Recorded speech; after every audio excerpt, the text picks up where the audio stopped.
Oops. Hello. Welcome to another episode of TMI Thursday. I am your host, Tonk7. I am here to call the game live for y'all today.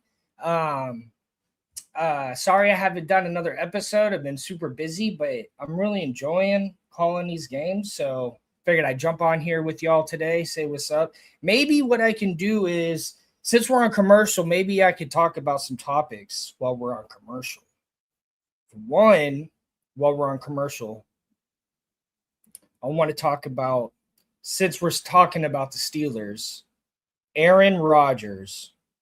Where's that picture at? So there's a picture that I saved. Where's it at? Where it says that No. It wasn't a picture of Aaron. Well, yes, there's a picture of Aaron Rodgers I want to talk about because of the vaccine.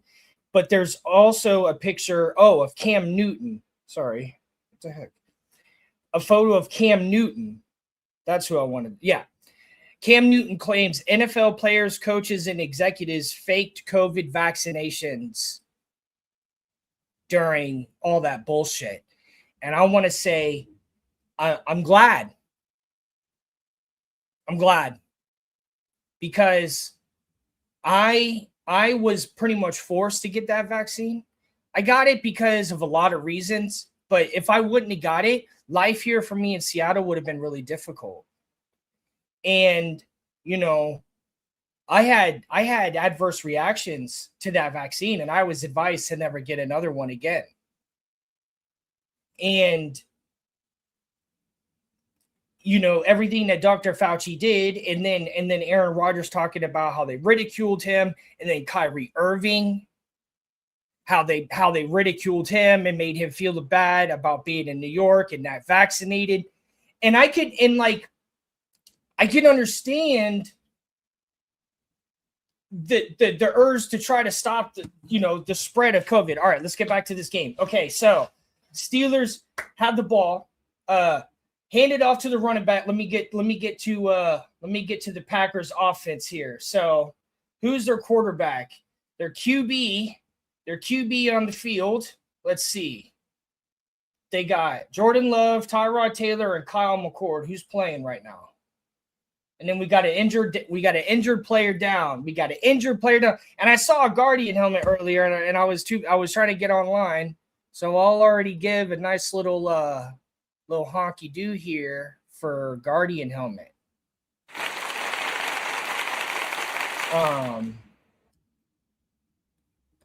Let's see who's like back to what I was saying earlier last week, trying to call the game. And they're showing all the things that aren't the game. Mike McCarthy, head coach of the Steelers. What's going on, man? All right. I don't know. I just got on the game here. So I guess we got a minute to talk. But I hope the NFL, I don't know if they're going to ever, I don't think they'll ever apologize. But I think sports and I think how we were treated in reference to COVID, we're owed an apology because it was a bunch of bullshit. And I've been wanting to talk about it for a while now. I just haven't been able to get on here. But since we got commercials now, all right, here we go. All right, so they hand it out to the who's the quarterback? Come on. Oh my gosh, I can't get them to show the damn quarterback to save my life. They're showing the guys that are doing all the talking. I want to see the guys that are doing all the walking, not the talking. And here we go. All right. So until I can actually see the game, I'm not going to be able to call the game. But freaking back and forth bullshit. Okay, here we go. Come on. Number 6. Tyrod Taylor. Okay, so Tyrod Taylor to number 83. Who's number 83?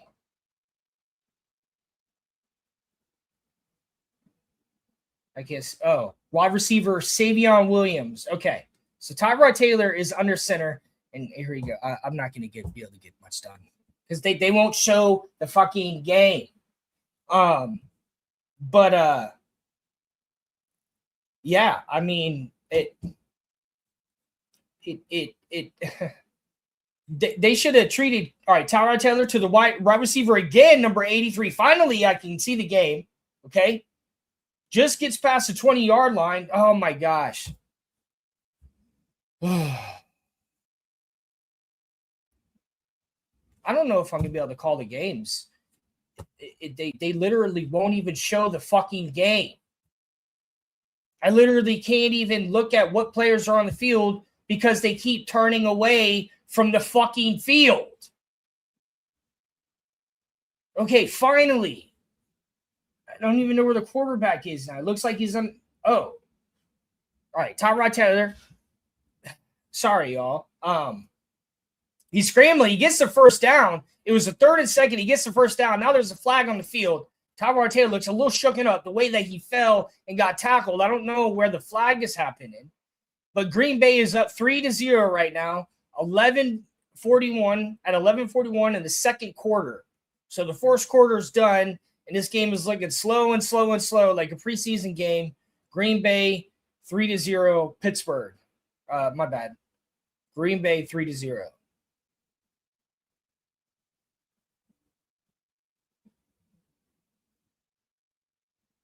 So I got up the roster for both teams. So I could try to be on cue with y'all. And then when we go to halftime, I'll do some TMI stuff. Yeah, Tyrod Taylor, he was on the field. He was on the team last year. He just barely ducked, like he just got low enough. Hopefully he didn't get too shooken up by that. Oh man, he did get hit. Yeah, his shoulder hit him hard. Damn. Come Come on now. It's a preseason game. Come on now. All right. Tyrod Taylor under center. Motion man number 83. Tyrod drops back, throws it to number 22, runs over to the left. He gets tackled a few yards before the line of scrimmage. Number 22 on the Packers, running back. Let's see. Who is that? Number 22. Is that a tight end? Who is that? Number 22. Oh, that's on the Packers, right?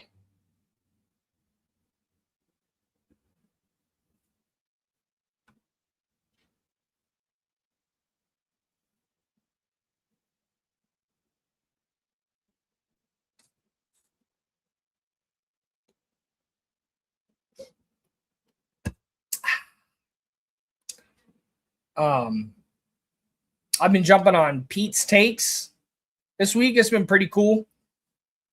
Okay, here we go. Tyrod Taylor under center. Hikes the ball, drops back, fakes it to the running back. Flag on the field. Tyrod throws it up, going for a Fail Mary. I call it a Fail Mary because the wide receiver did not catch the ball. But since we've kind of been low on shows and stuff, I jumped on Pete's takes. It was pretty dope. It's nice to, go on there and know, some of the individuals that were also on there. We were breaking down the game or the practice game yesterday. But thank you, Pete, for having me. It's been dope. Oh, let me check. I haven't even checked it. Let me see. Man, I swear they won't show the damn. I need to know. Does NFL, so I played for NFL Plus, so that way I could watch all the preseason games, but I wonder if they have the different views where it doesn't take it off the field. All right, Tyrod Taylor. Damn. No, he didn't catch that. That was incomplete. That was incomplete.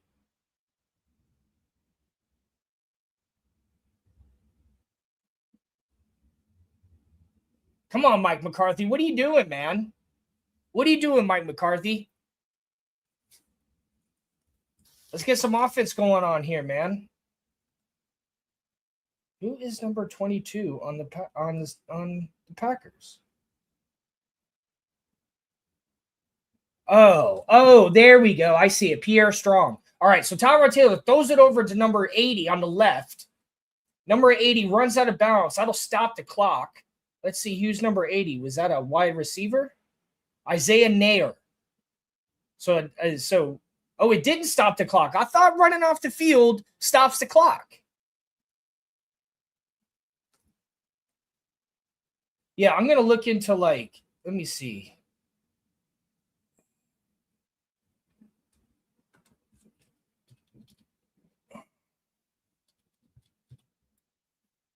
So Tyrod Taylor in the shotgun formation drops back on his pretty much, I feel like it was his first look.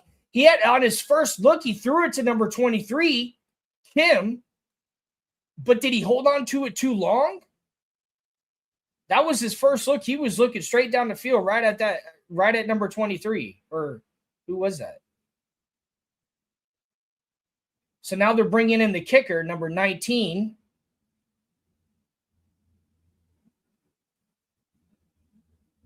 Got the cleanest jersey on the field.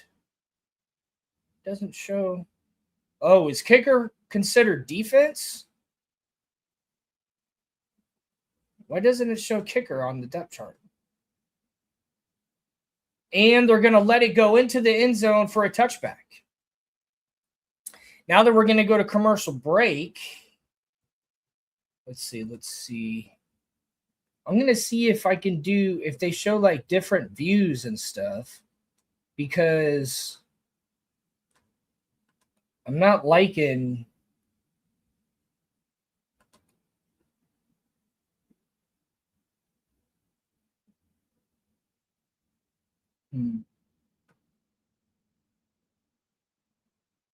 Oh, I wonder. Let's see what it shows on my phone.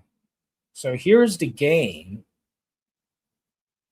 You can watch it on your phone. But does it say like, I don't know if they have a different view.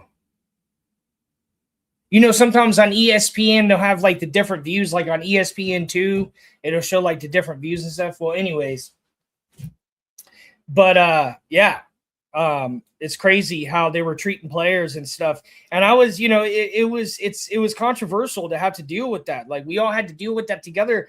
And I wasn't fully, you know, like it's not like I was against the vaccine because I wasn't, but the way they treated people who maybe didn't want to get it shouldn't demonize people, especially because a lot of people didn't want to get it because they had their doubts because of this, because of everything. They thought it was shady ass work, and it turns out to be shady ass fucking work. It's like you want us to trust the science, you want us to believe, like, you know, it's like I'm thankful that I didn't get polio and have to live in an iron lung, you know, or measles, mumps, rubella. I had chickenpox. I have a scar on my forehead from chickenpox, and I had freaking, what is it called? It's the adult version of chickenpox. Shingles. You know, and it's good that we have vaccines for you know, tuberculosis and hepatitis and stuff, but when they start putting, you know, mercury or formaldehyde or some kind of silicon fucking or like some fucking silicon fucking device or something that's gonna actually hurt our bodies, like it's you know that Bill Clinton signed a law, I think it was Bill Clinton, where vaccine manufacturers can't be held accountable for what they put out. That's why they put shit like fucking mercury and formaldehyde in vaccines. Why? Because you can't sue them. Back to the game here. Green Bay still up 3-0. All right, now the Steelers have their offense on the field. Let's see who's the QB. And there's Mr. Anti-Vaxxer, Aaron Rodgers. Number 18 drops back, fakes it to the running back, throws it to number 87 for a much-needed first down to get some offense going on in this game. Number 10. So the offense, so the quarterback. Oh, it doesn't show their number. Why doesn't it show their number on here? On the other one, it shows their number. What the heck?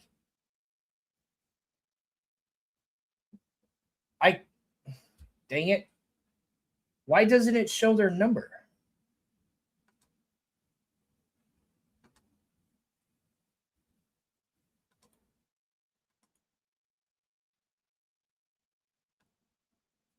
For some reason, it doesn't show their number. Sorry about that, y'all. I'll have to make sure next time that I can see their number, because I think that's Mason Rudolph or Will Howard. Who is that? Will Howard, Mason Rudolph, or Drew Aller? I can't tell because the stupid thing doesn't have their fucking numbers on here. QB in the shotgun formation has his running back to the right of him. Ball is snapped. He hands it to the running back. He goes right up the middle. Doesn't go very far. The path of least resistance was not accomplished. It was the path of most resistance for a gain of a quarter by Homer, number 27.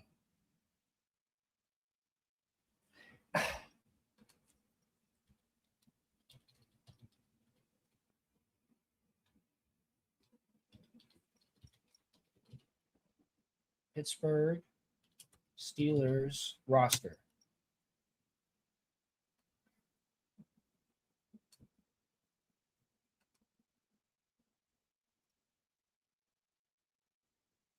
All right, here we go.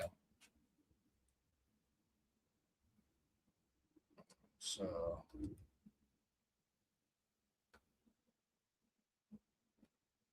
oh, it's Will Howard. Okay. No. Yeah, it's Will Howard. Yes. Okay, here we go. All right. Finally, I got some. The first one didn't have their stupid numbers on here. Man, this Pittsburgh offense has got nothing. This is the first time I saw them on the field, and they're already a 3-and-out, punting the ball back to Green Bay. I barely had time to figure out who the teammates are before they're already kicking the ball back over. Now I got to now let me go back to the Steelers one.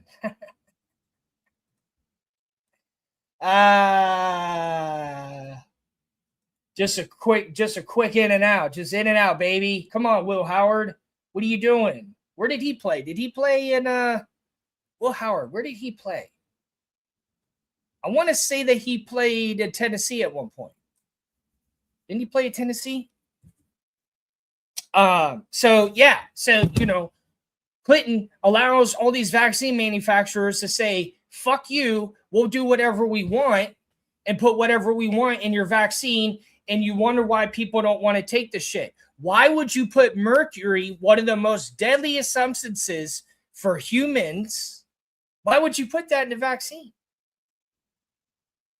And it doesn't matter if you're going to say as a preservative. You can't find anything else as a preservative? With the formaldehyde, they won't even allow the shit to be in floors and fucking drywall and insulation. Half the shit I do when I work on checklists for certifications for sustainability, when it talks about materials, almost everything when it talks about an actual material says no added formaldehyde or no urea formaldehyde or no formaldehyde. In anything. Furniture, fucking couches, fucking wood, flooring, drywall, ceiling, insulation, fucking. They don't want it in that. Why would you put it in a vaccine?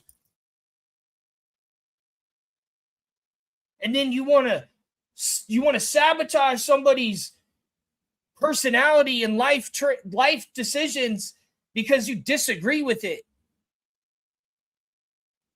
Like, it's like he's not trying to spread the virus around because he didn't want to get a vaccine. And then it turns out the shit is deadly for us. Let's see.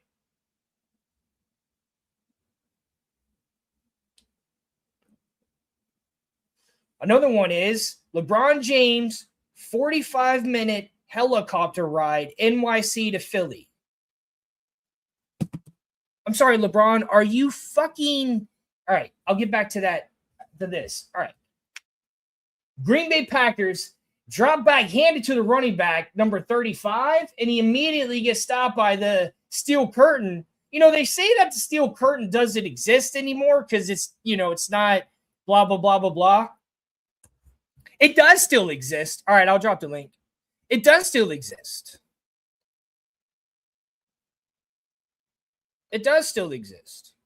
I see it all the time.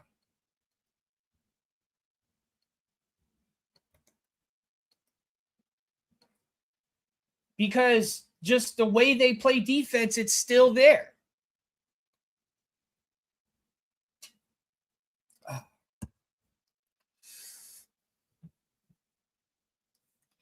You need to change up your wallpaper, Mikey K. All right. Green Bay, 3rd and 1. Come on, let's get some offense here. Quarterback under center, he drops back, does the tush push, baby. The QB sneak to get it past the first down to keep this offense rolling.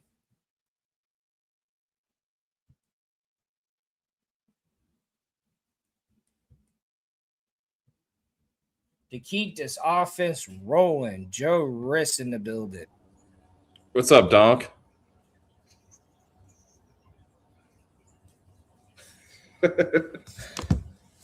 Oh my gosh, y'all knuckleheads. You got your Ray Charles vibe going on tonight. Always, man.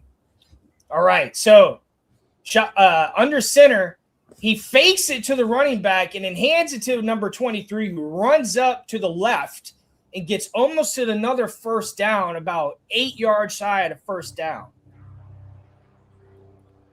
Kyle McCord is the QB right now. I don't know. Are you?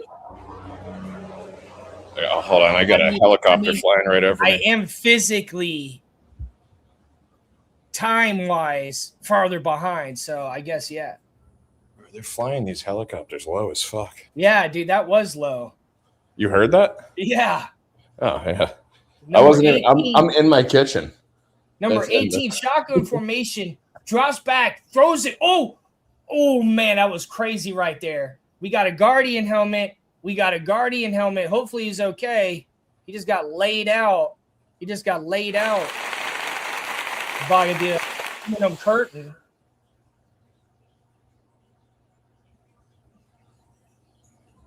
The aluminum curtain. That's Kyle McCord is the GreenBay quarterback. And he was at Syracuse, previously Ohio State, before Syracuse. Nice. And but you were asking about Will Howard before. That's the Ohio State QB that got I can't remember if he was drafted or a UDFA. Kyle McCord starts running because he was getting the aluminum curtain was chasing him down. He ran over to the left and almost got the first down. He was probably 2 inches getting that first down with his legs. You're about 20 seconds behind me. Are you watching on NFL Network or where are you watching? Yeah. Huh. That's the only channel it's on, right? Yeah, but for whatever reason, you're 20 seconds behind me. Well, sorry, folks. We got the 20-second TMI. Yeah, the donk delay. takes an extra 20 seconds to process what's in front of them. It's because of the glasses. Mike McCarthy looking like Mike McCarthy in games like this. Let's see what's the scores on the other games right now. So you're gonna be doing this for tomorrow's game? Yeah. I'm gonna have it a lot better set up. I couldn't get to log on my personal computer, so I had to use my other computer to log on. So tomorrow, hopefully, I'll be able to get it on there. I could have a little bit better setup than today. I'm excited to miss the first half. I'm flying back from Washington D.C. tomorrow night. I'm getting ready to go on a road trip to Missouri. We're playing at Gathering of the Juggalos. this Sunday we head out. I'm gonna be the back, and I'm DJing. I'm DJing the show. You ever been to a Juggalo show? No. You got to bring the Fago. No. But the DJ get one of those chains, you know their emblem, like with the with the fucking the hatchet clown or whatever it is. Yeah. But the DJ of the band that I'm going with, so I manage a drummer that's in this band called Nevik, and their drummer can't go. No. Their DJ can't go. And so I'm going to be the DJ for the show. The band has a DJ? Yeah. How does that work? What do you mean a band has a DJ? A lot of bands have DJs. There's one in Lincoln Park. There's a DJ. Like scratching? Well, just someone to stand there and look cool. Facilitate. It's just it's kind of facilitator position, just to keep the music rolling. And that's what you're doing? That's what I will be doing. Well, I'm gonna have so the original DJ, I'm gonna have a lesser role than him. I'm just gonna press play for the most part, since it'll be my first time. But I might play around and scratch a little bit too. Michael K in the chat. He goes, "You manage a drummer?" Make sense. I do. And I manage a drummer in here. I'll send him the Does he picture. drum for like different bands? He's not like in a band himself. She makes so here. I'll show you the show.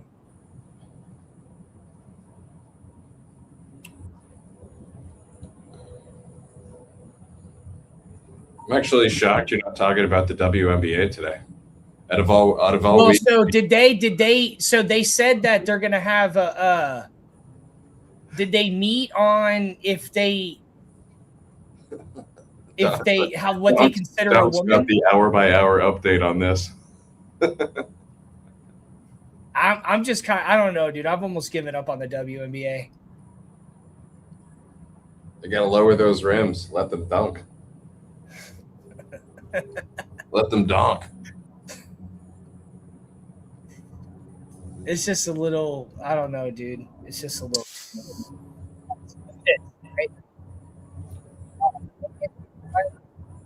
Why didn't?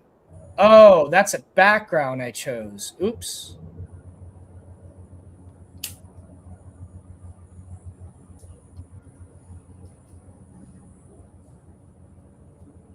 So I want to do just a photo.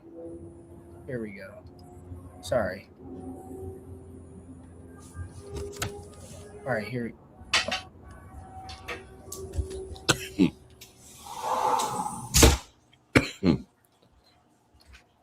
Come on. You have to delete some photos. All right, here we go. So Kyron is a rapper that I manage. He's putting out an album that I executive produce like 50% of the album. And Shadowing, if it says DJ and guest performance by Shadowing, that is the drummer I manage. She makes beats. She's in a band. So the reason I started working with her was I started a band with her a couple years ago, called Green Energy.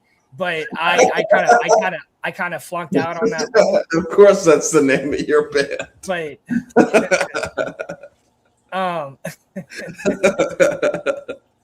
But but that sounds like I made it up, like making fun. like what'd you name your band? Green Energy.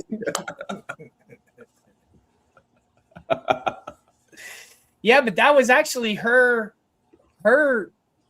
She came up with that name because she knows I'm an environmental scientist, but she also loves weed. And we're kind of in the Emerald City, so that's where we came up with that. Emerald City, wasn't that from Wizard of Oz? Isn't that where the wizard lives? In Wizard of Oz? That's where Sonic is.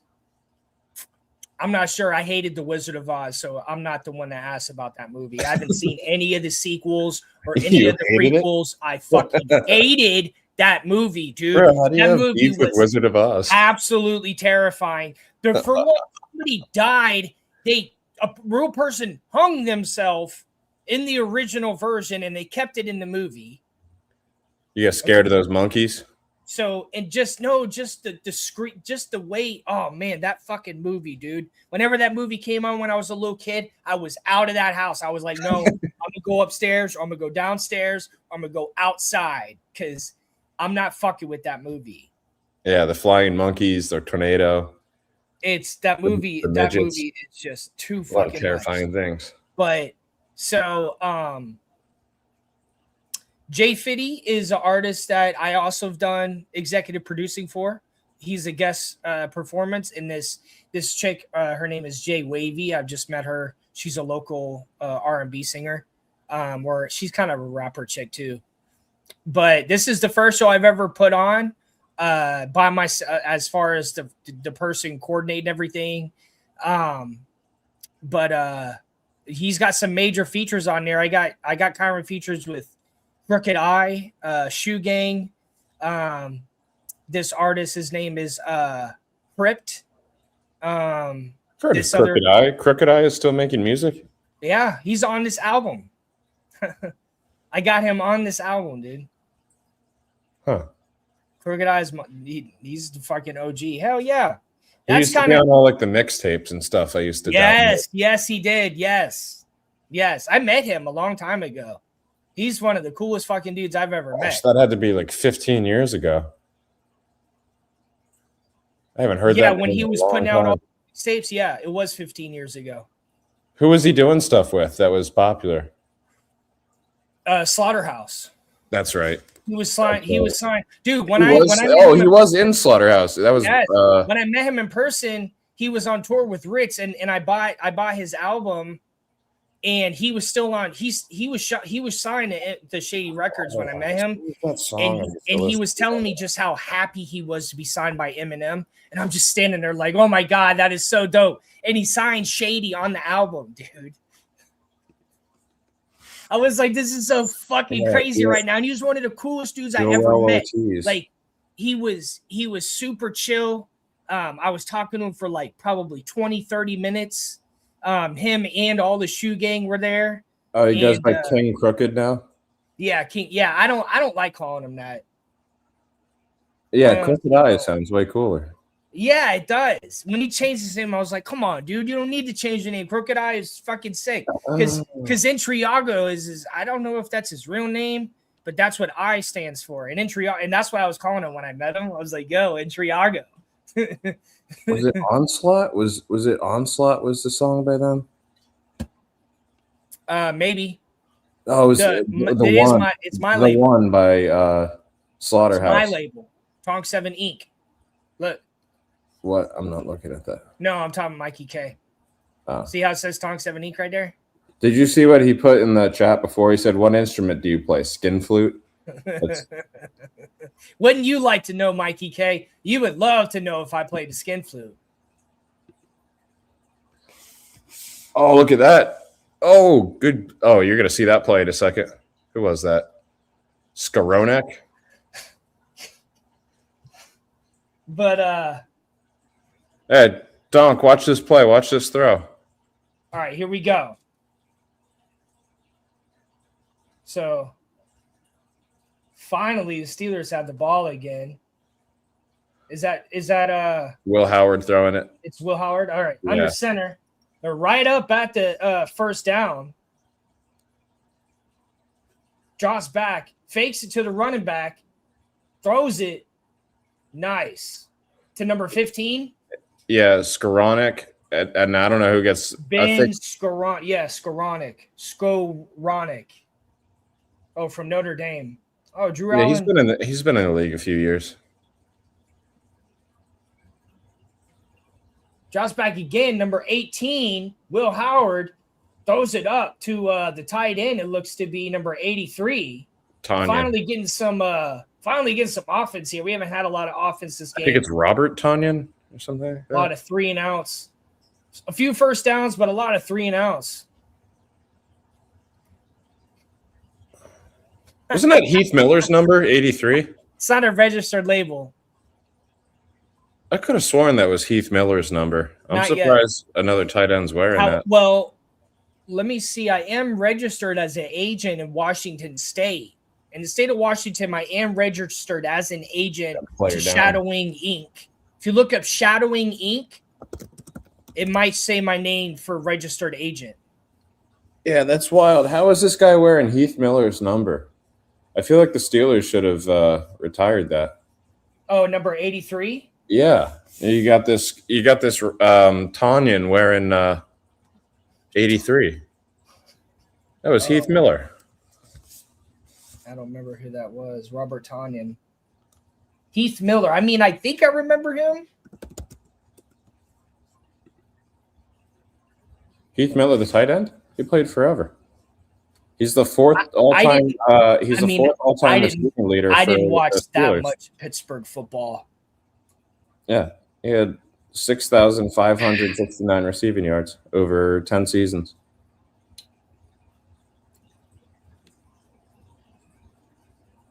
Aside from Hines Ward and Antonio Brown, he's been their best receiving threat in our lifetime. Number 41, Perry, getting shaken up, walking off the field. Hopefully there's Tanya again. Damn. Yeah, they're marching down this field. So is Tanyan – so he just stepped in. No, hold on. It's still Will Howard. But Tanyan is the Tanyan's the tight end. Yeah, right. Yeah, Will Howard's got like 5 throws on this. Oh, again. Oh, my God. He didn't get that, did he? Oh, Tonk, you're going to have to watch this. This is 3 straight plays to Tanyan. Shotgun formation, motion man number 35. Ball is snapped. On his second read, he throws it to 83, who goes right up to the field. Nice. There was plenty of space. He had plenty. Yeah, their 2-minute drill was cooking there. Good blocking. Absolutely terrible coverage. What the fuck that coverage was? Mike McCarthy should know the damn 2-minute drill. Nice. He broke their zone. Yes, touchdown. Yeah, he broke their zone. Look at their defense, man. Number 83. Absolutely no pass rush was minimal. And the zone was completely broken by a fucking lethargic tight end. Finally. So 18 Will Howard to Robert Tanyan to get the first touchdown of the game here in the second quarter. 45 seconds left. He might have dropped that shit. I got a message here from a teammate or a work teammate. Let me make sure. Oh, that was an email. Oh, he dropped that shit. Number 80. I think it's probably too close to call. They're probably going to let it stand. It looks like he was past the plate. See, that's where he gets. The ball's not past the line, so he's short. But I don't even think he caught. If anything, it'll be a first and goal. Right. That one's a little tough. I mean, they have to review every scoring play. I don't know. They were already within 10 yards, so that would be second down, wouldn't it? I don't know. They need to slow it down when they show that one. There's a really good angle. They just announced it, so. Oh, they said so he was down and he lost contact. I have it muted so that you don't have. He was down before the ball passed the plane, anyways. Yeah, but dude, I think he dropped that. Well, he did, but he was already down, so. No, you're not down by contact. You're not down. You have to be down by contact if you're short. Even if his knee is on the ground? Yeah, there was no contact. Oh, yeah, actually, yes, there was. He was getting hit from the side. Yeah. That's right. What's up, Jimmy? Thank you for joining us here, everybody. Hope y'all are. I'm happy we got. I think that ball rolled across the ground. No, I'm happy we got football back. I know that. What are they doing? Are they adjusting it again? Will Howard from Penn State. No, Ohio State, my bad. Yeah. Drew Aller is the one from Penn State. Yeah, that's who I was looking at on accident. Oh, yeah, LaFleur. Drew Aller is who I wanted our backup to be. I wanted Quinn Ewers. One of those. I want one of those NFL hats that just says NFL. Those hats are dope. What, just the NFL shield? Yeah. Like an all camo hat with just the NFL shield, that'd be dope. Like this, kind of. The fucking Stephen A. Smith always going, LaFleur. Oh, that's who I wanted to talk about, Stephen A. Smith. And that freaking when he did that red table interview stuff like Will Smith with his daughter's like, I wouldn't let you live with me. Why the fuck you putting that on TV, dude? Donk, I don't know if I heard your thoughts on this. What do you think of Stephen Ross basically handing the job to his son-in-law? I don't know. I'm just hearing about it. You're the first person. The president basically of the Dolphins, Tom Garfinkel. I mean, I don't know. Do you think he's Garfinkel Garfinkel stepped down from the role, and Ross's son-in-law is the one he hired to basically be in charge of the Dolphins, which I think is ridiculous. You can't tell me that was the best guy for the job, his son-in-law. I mean, dude, you know what, man? Honestly, whatever. I don't know, dude. I think Ross is not a good owner. So I think that almost every decision he makes is not going to be honestly in full favor of the team. I just feel like personally, like he has the team because Roger Goodell called him and said, "Hey, do you want to buy a team?" That's not somebody who wants a fucking team. You want somebody who's like calling you every day wanting to buy the fucking team. Not, I called you to buy the team. You want to be calling me to buy the fucking team. So like when I heard that, it's just, I don't know, dude. Like if somebody called me and said, "Do you want to?" It's more like, do you want a profitable business? I guess. I guess. But like that's what Ross heard. Exactly, heard, but do you want to buy a business that will make money hand over hand? Exactly. So that's why if he's handed it off to somebody else, it's a business asset. He believes that person is going to manage the best. He's not handing the ownership over though. I think you guys are misunderstanding it. No, I was saying no, I didn't say ownership. I said Tom Garfinkel's role of the CEO or president of the team. You may not know, Joe. His son-in-law has actually been making decisions since last season. I don't believe that shit at all. I think that was a puff piece. I think that was an absolute puff piece. Why wouldn't have he been hired from the get-go? Ever since they decided that his daughters would take over the team in the event of his passing, his son-in-law has been in the building. They brought him. But Ali, why wouldn't they make that official when they got rid of the GM and the head coach and they did all of that months ago? Why wouldn't he be officially on the squad at that point? Well, I mean, I think that was all a puff piece. They took all the things that people might like about this offseason and said he's the one behind it all. I don't agree with that. I don't think he's the one that's all behind it, but I do think that he has played a big part in it. The other thing is that I'm not buying it. When you look at Garfinkel is still running the Hard Rock. Right.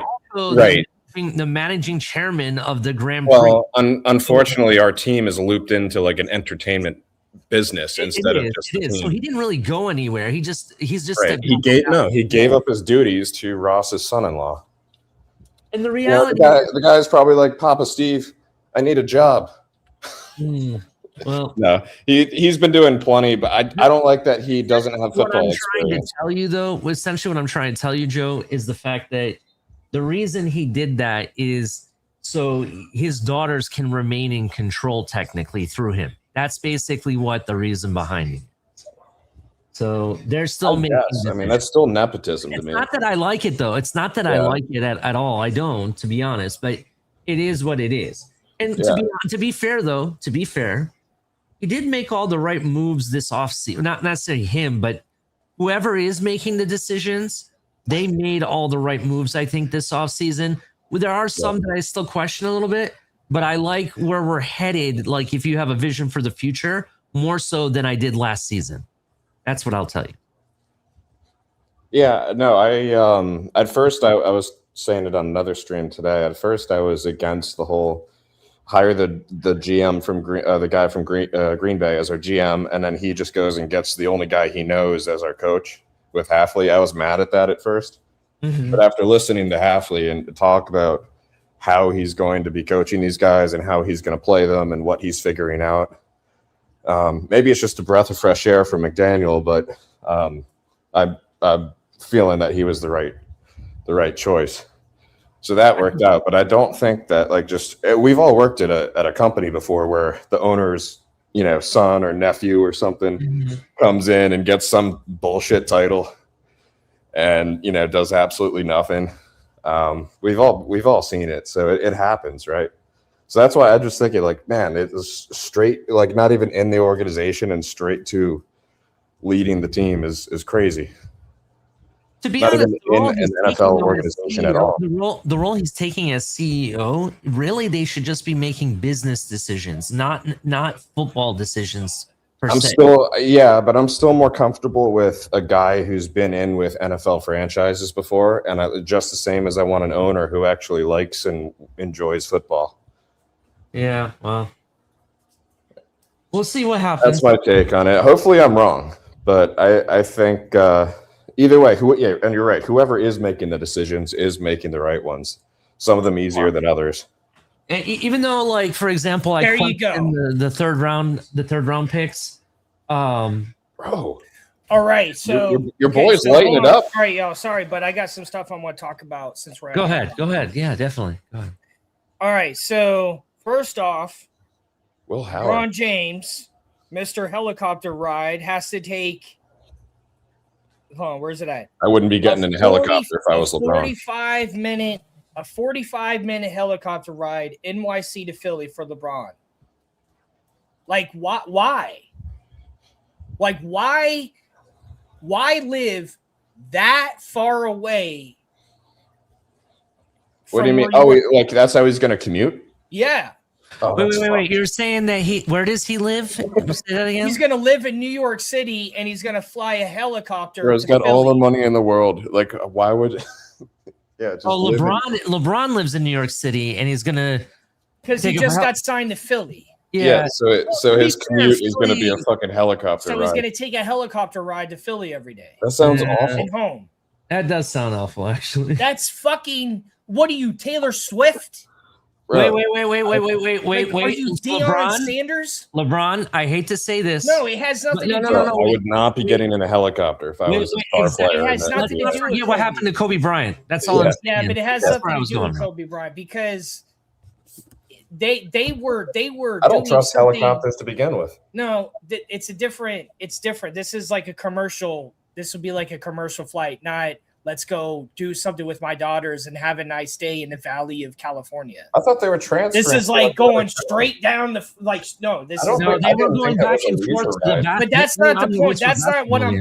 It has nothing to do with Kobe Bryant. It has everything to do with why the fuck are you going to live that far away from where you work and talk about taking a helicopter? It's so stupid. Like I've lost so much respect in LeBron James because his school sucks. Like there's violence and shit that goes on in that school. It's not really doing that good of a job. And then two, like fuel consumption. It's like just I don't know, man.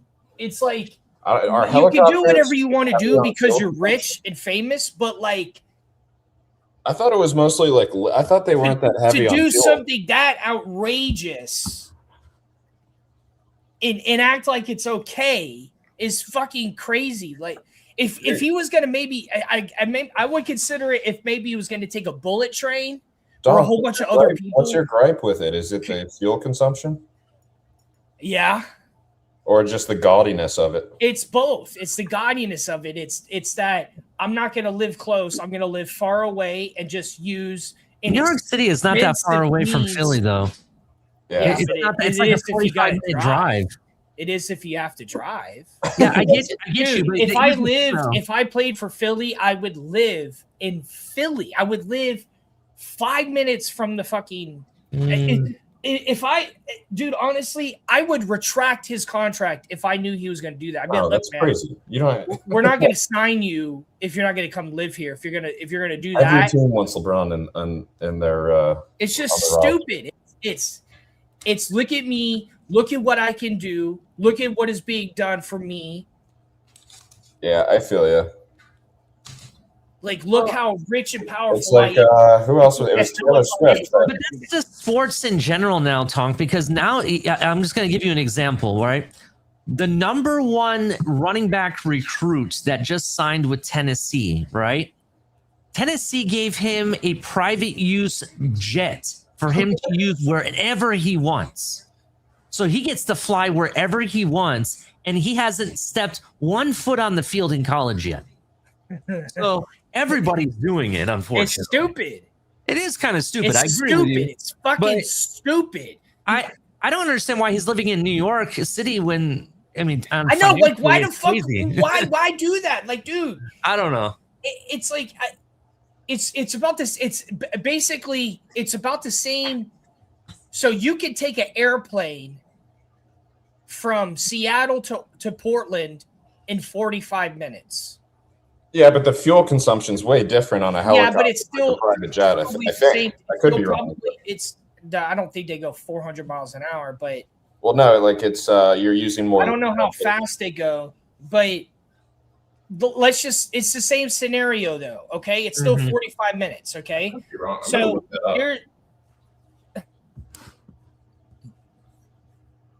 I don't know. It's just there's so many other things that you could do with resources like that besides waste them because you don't want to live close to where you work. Like even fucking the dude who owns Facebook, he walks to work. Oh. He walks to work. That's how close he lives. Like me, you know how fucking close I live? Like I don't have to go into an office, but when I do, I do not live far from the office. And when I don't go into an office to work with people, I work from home. So I walk 20 fucking feet to get to my office. Not 200 fucking miles in a helicopter.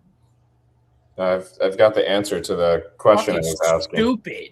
So it says that helicopters are significantly more efficient. However, if you're looking at it as a per person efficiency, because helicopters carry way less people than a private jet can, it's actually less efficient if you're basically transporting one person. Fuck yeah. I mean, how many people are going to go back and forth every single time? Honestly. Not 7, 8, it's just him and the driver. It'll probably be it's like, are you going to do a little small helicopter? Are you going to do a big, nice, fucking luxury fucking helicopter? It's like, shut the fuck up, dude. I just lost respect. Wait, does he have a helipad at his house? I've just lost respect for him. It's stupid. It's fucking stupid. It's like, I don't even want to hear shit like that. I don't even want to fucking hear it. He didn't even live in New York already. He can't. So he lived in California, but maybe he had a home in New York. But I'm guessing he just decided, I'm going to go play for Philly, but I'm going to live in New York. It's stupid. Yeah, it'd be one thing if he already lived there.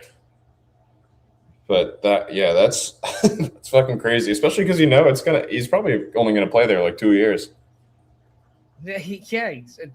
Well, hopefully this will be his last fucking 2 years. He's not going to want to go down. Maybe that's why he's doing the helicopter. Maybe it's his last year.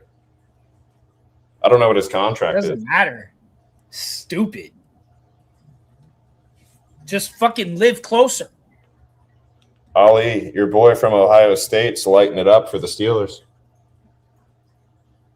Will Howard.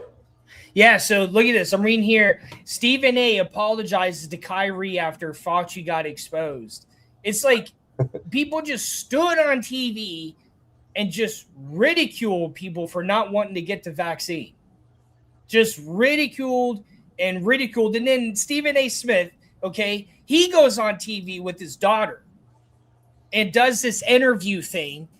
And she basically explains to the whole world how much she hates Stephen A. Smith. He says, would you let me live with you in your house? And she goes, hell no, I wouldn't live with you in your house. Why are you putting that on TV, dude? Nobody wants to see that. That right there means that your kid does not fucking like you, dude. That's your fault. That's your problem. Don't put it on TV. It's just like, you know how much respect I lost for Will Smith after he did that Red Table interview with his wife and they talked about the cheating and all that shit. We don't want to fucking hear that. What the fuck we want to hear that shit for? Keep that shit to yourself. We don't want to fucking hear it. I've lost tremendous respect for Stephen A. Smith after he did that. For your daughter to outright say boldly, no, you cannot live with me, that says a lot. Because if my mom were here and alive and we were having an intimate conversation like that or a real conversation, she said, would you let me live with you? I couldn't even say no. Yeah, you can't say no to the mom. But like my dad maybe, but that explains, like there's controversy with my dad. That's why I say that. So I wouldn't put that on TV. I wouldn't have that interview with my dad on TV, but my mom, yes. So like, it's just like if you need to keep that shit to yourself because it makes you look really, really fucking bad. If I don't want my dad to live here, that's more on my dad than me.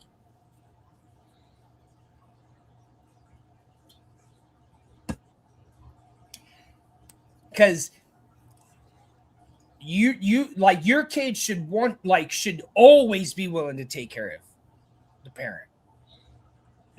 Always. When my grandfather needed somewhere to stay, it was without question it could be with me. And so Fernando Mendoza is getting his first snaps, and Jeremiah Love. Oh yeah, let me switch to that game. I don't know if you can watch it because I think they only show one on NFL Network. They're all on. No, if you have NFL Plus, you can see every game. Oh, you have it? Yeah. Right now the Cardinals have the ball, I think. Mendoza's not having a good start.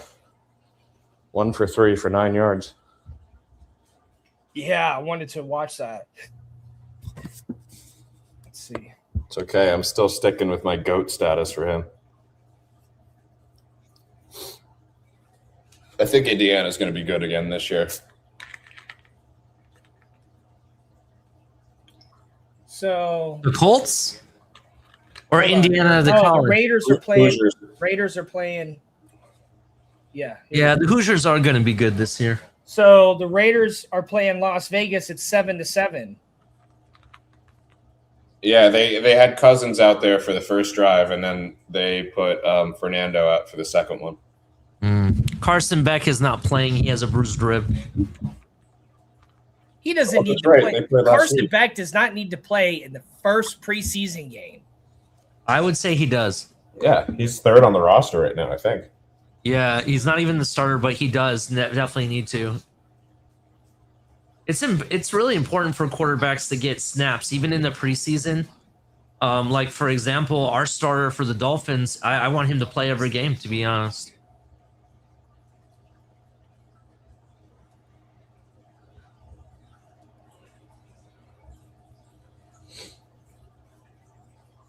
Yeah, I mean, the Cardinals need to know this year if they're... Oh, they got Gardner Minshew out there now. Everyone's assuming that they're going to... So Gardner Minshew is on Arizona? They got to know if they're drafting a guy or not. So Arizona has, what's his name? Cam Ward. No, that's Tennessee. No, I just watched the game last week. Who played last week? It wasn't Cam Ward. It's our former Brissett. They have Brissett. No, Cam Ward is on Arizona. No, he's on Tennessee.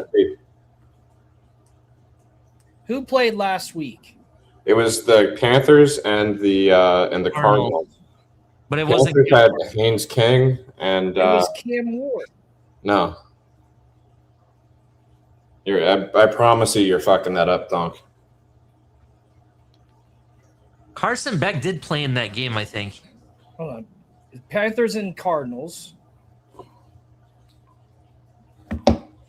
Yeah. You're thinking of Carson Beck, the other Miami QB. That's probably where you're confusing it. And I'll say this. I think Mensa is going to be another high draft pick coming out of, well, not that Beck was, but he was the third QB taken. I think Mensa is going to be in that range of top 3-4 QBs. Miami's been hitting on that transfer portal at QB.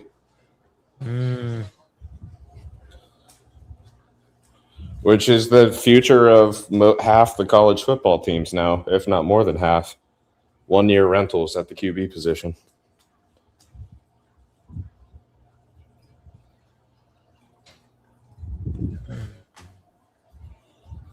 I'm not mad at it. I thought I was going to hate the transfer portal more, but I'm not that mad at it. Yeah. These guys were there for 3 years as it was anyway. Now they're there for 2. So Joe Riss, do you travel anywhere lately? I went to Canada for work. Nice. I was in the Toronto area. And tomorrow morning, I'm flying to Washington, D.C. to get my tourism visa for China for 10 years. Oh, wow. And then I'm going to Canada again. I'll be in Calgary for like 3 days in September. And then Carson Beck. Yes. Sorry. It is Carson Beck.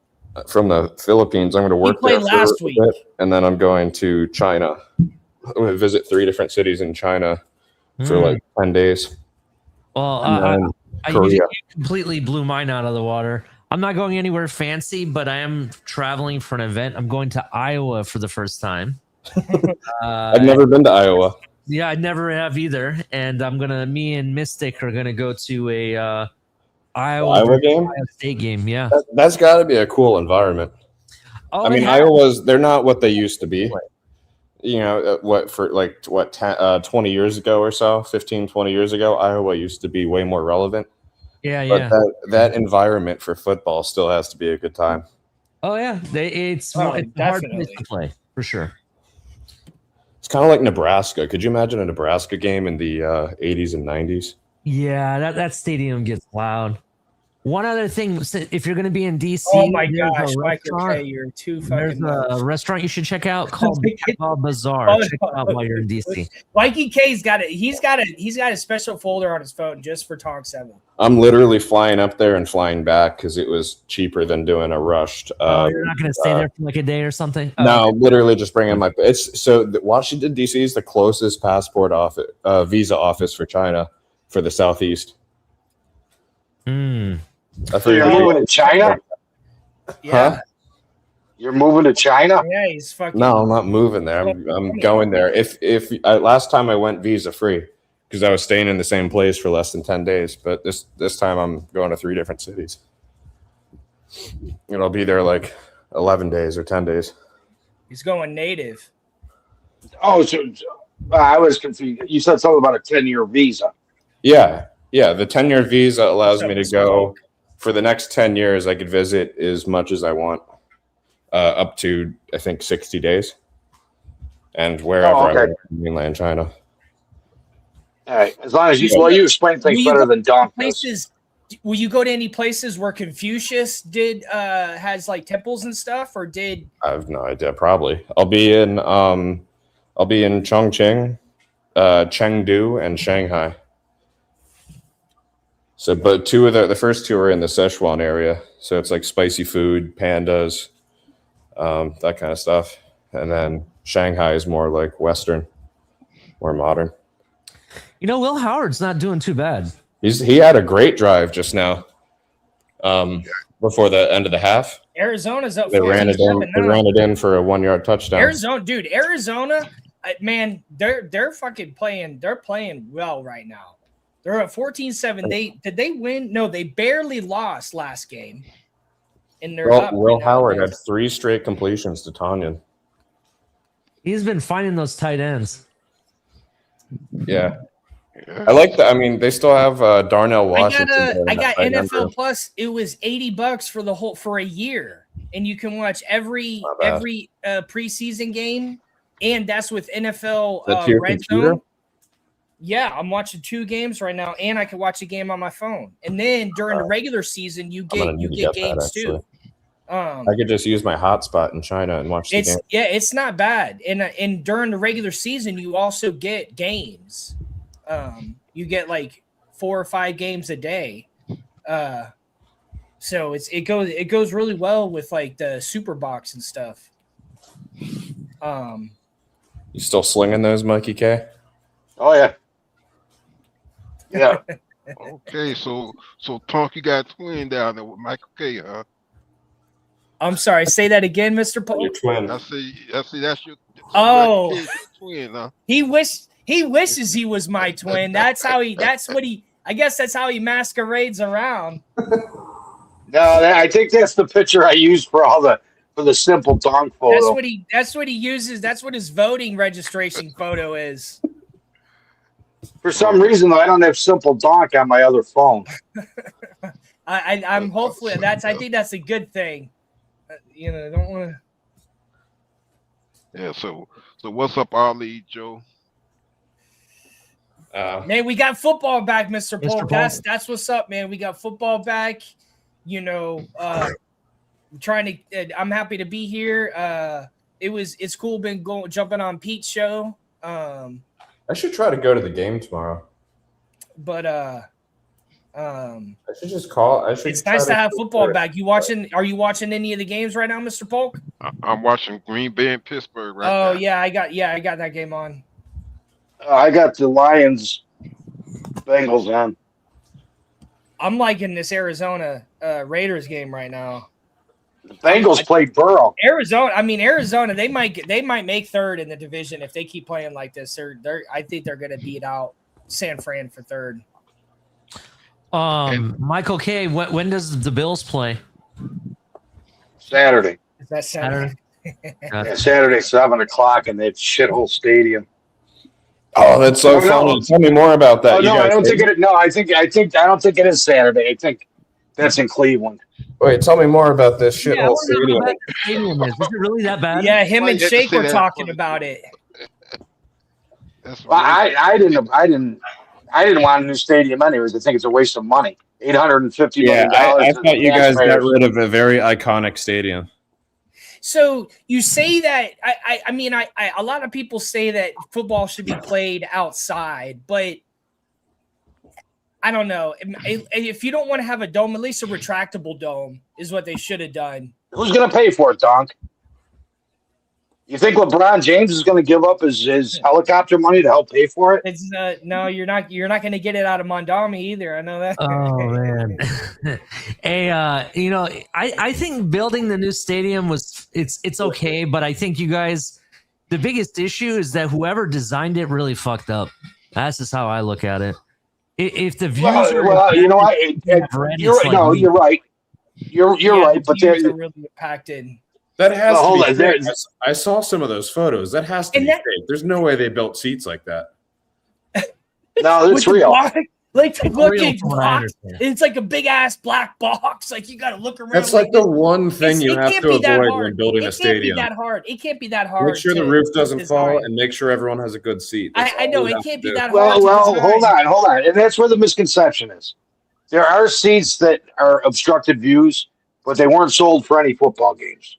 Those are other seats for if they have concerts or monster truck shows or something. I've sat in one of those. It wasn't the truth.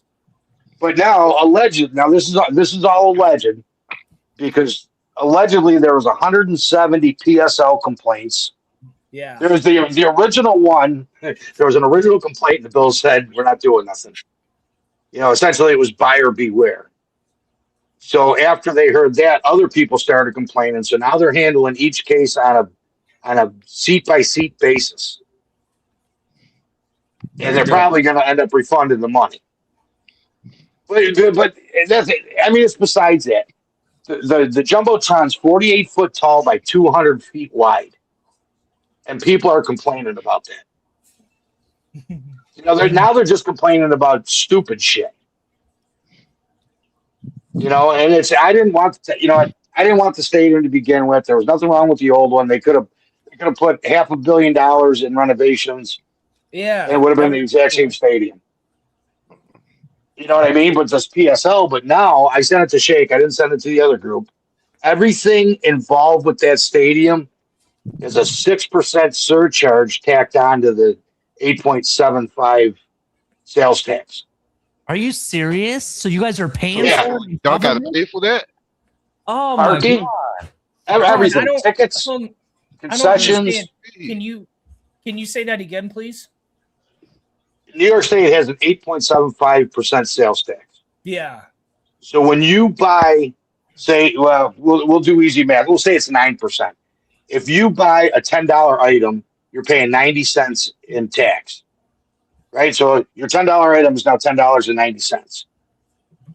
On top of that, they added another 6% of a surcharge. So that's another 60 cents. So now you're spending, what is that, $11.40. So $11.50. Times. So it's almost 15% tax is what you're getting. Times $800 million. No, that has nothing to do with that. That is just on sales. Parking has a 6% surcharge. Tickets have a 6% surcharge. hot dogs, beer, merchandise, everything has a 6% surcharge that goes into a fund, and every I don't know June or July 30th, it gets released to the team for upgrades. That stadium shouldn't have any upgrades for years and years and years to come. You guys are never going to because it's brand new. What's that? Yeah. I said you'll never host a Super Bowl up there. Though they don't have the hotels for it. Yeah, and that's where all these other people are wrong. Oh, get a dome so you get a Super Bowl. No, we never get a Super Bowl. We don't have the infrastructure. We actually do have the hotels, but we don't have the infrastructure as far as surface streets and throughways and stuff to get all the people there. I don't think you do. There's probably not, like, if you look at what happens for the Super Bowl, they'll like occupy like almost like tons of convention centers and like pretty much everything that surrounds the stadium becomes like weeks ahead of time. They dedicate it to the Super Bowl. Airbnb your fucking house. Well, they can't. They can't do that either because they can't guarantee how many Airbnbs there's going to be. But we would have enough for a Super Bowl as far as hotel rooms and stuff goes. Like you said, the infrastructure to be able to take care of roadways and stuff. Like, let's say, just say hypothetically, you had a snowstorm like you've had previously. It's going to be hard for that many people to get through the streets in that type of situation. You guys don't have the infrastructure to handle it. And you don't even get big conventions in Buffalo. Yeah, we do. You get plenty of fish. Yeah, we do. We get the hockey draft every year. Fish fries up there. That's not a big convention. I'm talking like major industries. I heard that. They go to Vegas, Atlanta. Well, that's totally different. So what? San Francisco, LA. Our best strip club's called Club C section. Not to mention New York's crazy. It's not K section. No, C section. We played a C section game.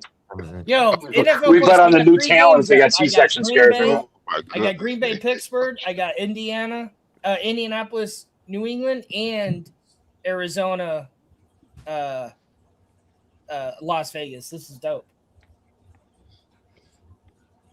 $80 for the whole year? That's not bad. Hey, Michael, you know what is bad? You know what the cheapest seat in that stadium is this year? $600 a seat. No. You mean for season tickets? No way, dude. Yeah, they had. Oh shit. In the new I don't know if I sent it. I'll have to look. I sent it to somebody. Hey, Joe Riss, your man Mendoza. They're up 14. They're up 14-14. I mean, they're tied now. He just scored a touchdown. Yeah, he just threw a touchdown to Beck. Is it Bach? Beck? How do you say that guy's name? Beck. I mean, you were looking. You were like, oh, I'm not feeling blah blah blah this game. Give the dude a little bit of time. No, dude, I'm the biggest Fernando Mendoza stan there is. Trust me. I think he's going to win about 4 or 5 Super Bowls. That'd be cool. I think he's going to be the face of the franchise. I'll tell you, the Dolphins are going to have a hard time with the Raiders. I think the Raiders, if the Raiders had a crazy season and make it to the Super Bowl and stuff, I think that'll be good for the NFL because it's been a long time. And the Raiders have such a core fan base.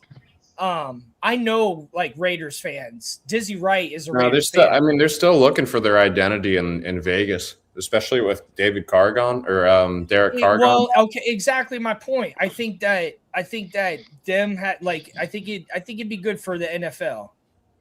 If the Raiders, regardless if they win or stuff, but just make Vegas will become a massive sports market, and this is going to be a big part of it. Yeah, I mean, Vegas. Imagine baseball coming in. A playoff game is now legal across like all the sports. A playoff game in Vegas completely infiltrated it. Gambling is almost as popular, if not more popular, than fantasy football now. And especially in the wintertime in Vegas, it's not so hot. You have a game there, and you can hang out outside. It's nice. It's dry. Got cool nights. Yeah. Hey, what do you guys think of Tonk? Have you talked about the NBA franchise in Vegas yet?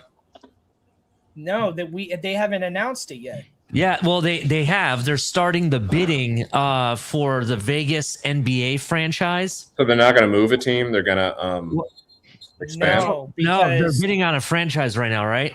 So the bidding went so high that the people that they've thought were going to really be able to pull it off and win the bid, right, decided that this is so expensive, so they turned around and bought the Los Angeles Lakers for 12 million. Yeah. They did that instead because they're like, why should we buy have to build the stadium and build the market and everything? Yeah, when I can just buy it already pre-made. Exactly. Yeah. Especially in the wake of LeBron leaving too. Like that's a good time to sell. That's a good time to buy. But on top of it, though, in reality of it, and Michael Kay, since he's a baseball fan, I think may know a little bit more about this. I think the reason that they sold the Lakers is because the owner of the Dodgers might be in trouble. I think there's some type of financial scandal going on.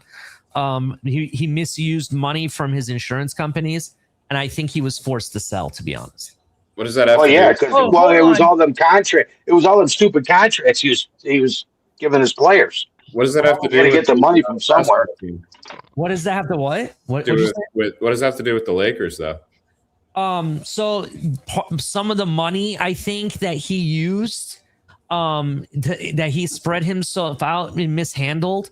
I think part of it he may have used to buy the Lakers. On top of it, he has someone's offering him $12 billion. He could come clear and pay off all that money back to what he used. You know what I mean? So I think maybe that's part of it too. I don't know exactly. Yeah, he owned both, right? He owned both. Yeah, both the Dodgers and the Lakers. And the Lakers, yeah. Yeah, and he bought the Lakers for $10 billion, had it for less than a year, and sold it for $12 billion. He made $2 billion in 1 year. That's absolutely crazy. It is crazy. And in hindsight, some of the insiders, they haven't said it like point blank, but they're alluding that it might have to do with this investigation that's going on. So I don't know. I just think it's crazy. So they want to know where he got all the money for these crazy contracts he was given. Didn't he give I don't even know his pitcher like $700 million or something stupid? Wasn't it? It was a new guy they just got. And then there was Ohtani. Yeah. He's got 2 or 3 massive contracts. And the baseball doesn't bring that kind of money. And they only get 81 home games. You know, and what is it? Average of 45 or 50,000 at the most.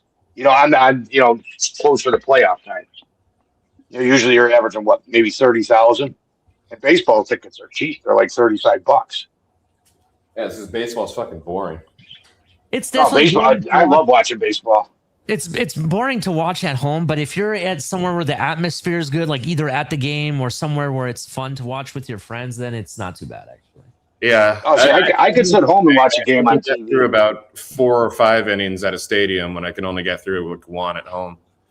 The best baseball night here in Port St. Lucie is watching the St. Lucie Mets play on dollar night, where you get dollar beers and dollar hot dogs. That's the way to do it. I went to a game in Japan where I got like 8 beers in the first 6 innings, and that was awesome. That was a good way to enjoy it. Yeah, it was really fun, to be honest. How is baseball in Japan though? I remember that movie with Tom Selleck back in the day. Is it that fun? Like, yeah, it's funny. They got like cheerleaders. They have these beer girls that walk down the stairs literally every 2 minutes, and they walk all the way down the stairs, turn around, bow, and then if you raise your hand, they walk up to you and pour you a fresh draft, and you tap to pay, which is freaking awesome. And then they got all kinds of food. That's outside the stadium. You can just freely walk out and walk back in with your food. You can leave your stuff at your seats. No one's stealing it because they don't steal there. The vibe is cool. Instead of a 7th inning stretch, the team that I saw, they do this umbrella dance where they all, push, they pump these umbrellas into the air, and like music plays and stuff, and everyone's all happy and partially drunk. Hey Joe, what were they wearing when they bow? What? What were they wearing when they bow? Oh, just like the typical like Japanese girl, like hat, partially like anime uniform, but like more like neon colored to attract attention. Do they call it Kyoto or something? A kimono? No. I'm talking like borderline like schoolgirl skirt kind of thing, like the anime girl. I know. I don't watch it. I'm an adult. I don't watch anime. I know that was something that bugged me about Japan. I was like, this looks like a bunch of like kids everywhere. It was kind of weird. It is kind of weird. It's part of their culture though, because like not only do they have the anime side, I was I forget where I was, but I was learning like there's a huge culture where they're into like miniature everything. Like you got full blown adults playing on claw machines. They have claw machine stores like everywhere throughout the city, and those things you put like coins in and twist, and a little like bubble thing pops out, and you open it up and get your toy. They have, like adults doing there and doing that stuff. And like Hot Wheel cars are sold everywhere, like vending machines, like in neighborhoods. In fact, I have a friend that lives in Japan. He tells me about it. Yeah, there's some cool stuff. There's some weird stuff, but the thing I like the most is it's safe. You don't have to watch your back there. It's extremely safe. Plus, the selection of food is probably really good too. They probably have snacks I've probably never even heard of. Well, if you speaking of food, they're crazy. Speaking of food, Publix just started carrying Yancey Fancy cheese. The fuck is that? For your football parties. Oh, dude, you get the buffalo wing cheese or the steakhouse onion. It's absolutely fantastic. Yeah. Michael K, you have Publix near you? That's kind of cool. I didn't know they were up there yet. No. I got Wegmans, but I bought cheese the other day, and the girl said when I bought it, she said, "Oh, my sister gets it in Florida now." I said, "No shit." Wegmans is so good. I haven't. Yeah, we have Wegmans and Tops, but Publix carries it. Yancey Fancy cheese, it's unbelievable. The buffalo wing cheese and the steakhouse onion. So if you do like a cheese platter or something for football games, yeah, there's enough New Yorkers down here to source New York foods in Publix. Yeah, Salem's hot dogs and Yancey Fancy cheese. Yep. I have to try that. Hey, Michael, what they doing with the old stadium? They knocked it down. Oh, they knocked it down already? Oh yeah, it didn't take long. Was it right? Yeah, they had it down within like 23 days or something.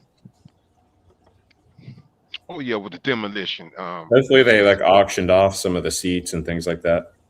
Yeah, they auctioned off to see. It was $1,500 for two. I think it was $1,500. No, it was $1,500 for a vintage piss trough, which is in as is condition. So they didn't clean it. That's absolutely disgusting. Yeah, Big Cat from Barstool bought one. He had it installed in Bar. Your buddy Nicky Jokes is probably pissing in it right now. Yo. Well, Joe, 14 to 14. I'm liking this Raiders Cardinals game. Joe, they did the same thing for the Orange Bowl. When they knocked down the Orange Bowl, they sold some of the seats at certain high prices. I'm not paying more than $100 for a seat, and even then, I'm not happy. Hit that like button, everybody. The piss troughs, I think they sold like 45 of them for $1,500 a piece. That's crazy. But I'm looking at the seats. I don't remember the seats were something ridiculous too, though. I mean, I guess if you're like a Buffalo sports bar, that's like a cool thing to like a novelty item to have in your restaurant. But that's kind of gross. I'm looking it up right now. The amount of piss and puke that those things have seen.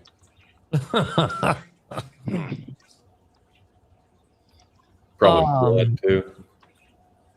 When they didn't sell all the seats either. A single seat was $549. That's absurd. And a pair of seats was $649. So I was close. Like I love nostalgic stuff, but that's ridiculous. At the Miami Dolphins garage sale event that they throw every year, they had the old stadium seats for sale, and they were like $20. Yeah, I would do that. I would do that in a heartbeat. I don't know where you put that though. Some of them, they had them at this last year's garage sale, and some of them were actually signed by players. My friend bought like 3 of them. What do you do with that? You just like put it in the corner of a man cave and like on like a pedestal or something? How do you actually convert it into an actual seat? Like you can buy some of the hardware for the seat that go for underneath of it online, and then you could do different stuff with it, to be honest. Yeah, but if it's been autographed, you probably got to put some kind of. There's no way the seat's comfortable. Something on there, so the autograph's gonna wear out. Ooh. Say that again. Say that again, Mr. Falk. You cut out for me. No, I was saying that. Can you hear me? Yeah, I can hear you now. Yeah, we can hear you, Mr. Paul. No, I was saying that if you get a seat that's already autographed, you probably have to put something on there so it doesn't wear away. Yeah, you could probably get some clear varnish or something on there, something like that. I don't know if it's that exactly, but you could probably do something for sure. Depending on the signature, you might just put it in a glass case. Yeah, you could. You could. It was just neat, so that's why I was like, "Oh, there you go." I wonder what Tua autographs are worth now. Oh, good grief! I tried giving my Tua jersey away. No one will accept it. Use it as a fire starter, dude. I went into a Goodwill trying to offer it, and they said, "We don't want that here."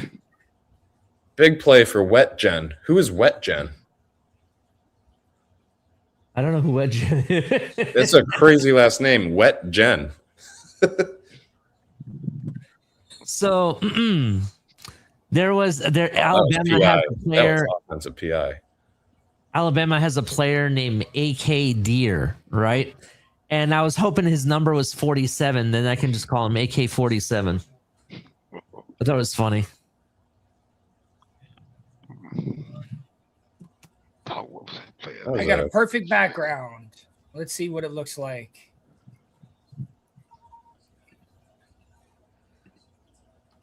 Well, yeah, let's see what it is. I got. No, it's not a joke background. Oh, Gardner Minshew's on the Cardinals? Yep. It's my mom and I. What a hell of a pass. Go, go, go, go, go, go, go, go.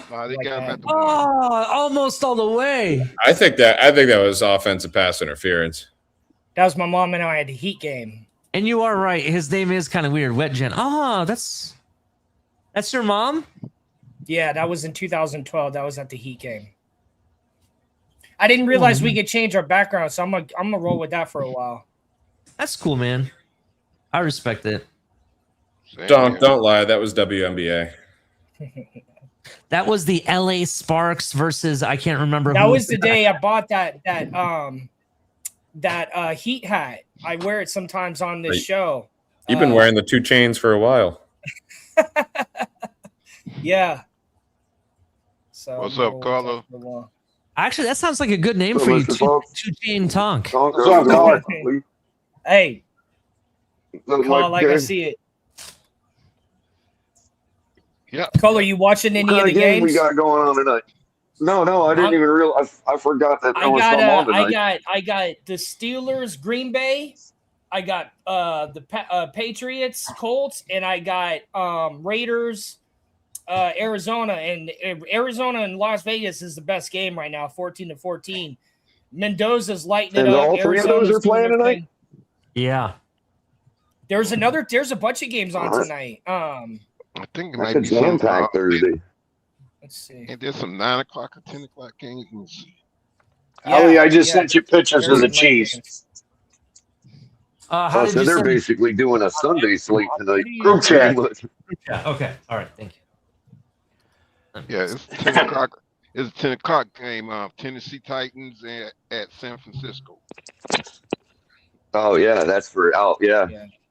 I think it's because they have a lot of the they have a lot of the local broadcasters for the preseason games, so they have That's to. nice, Tom.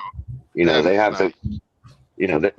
It'll be 6:30 when that game starts there. Michael K, which one's better, the Buffalo Wings hot sauce or the Steinhaus? Which one's better in your opinion? You can't go wrong, Ali. In all honesty, you can't. I get both and cut them up and put them both on the plate. All right, I'll try both. Yeah. Cool. Thank you. If you don't like spice, you get the steakhouse.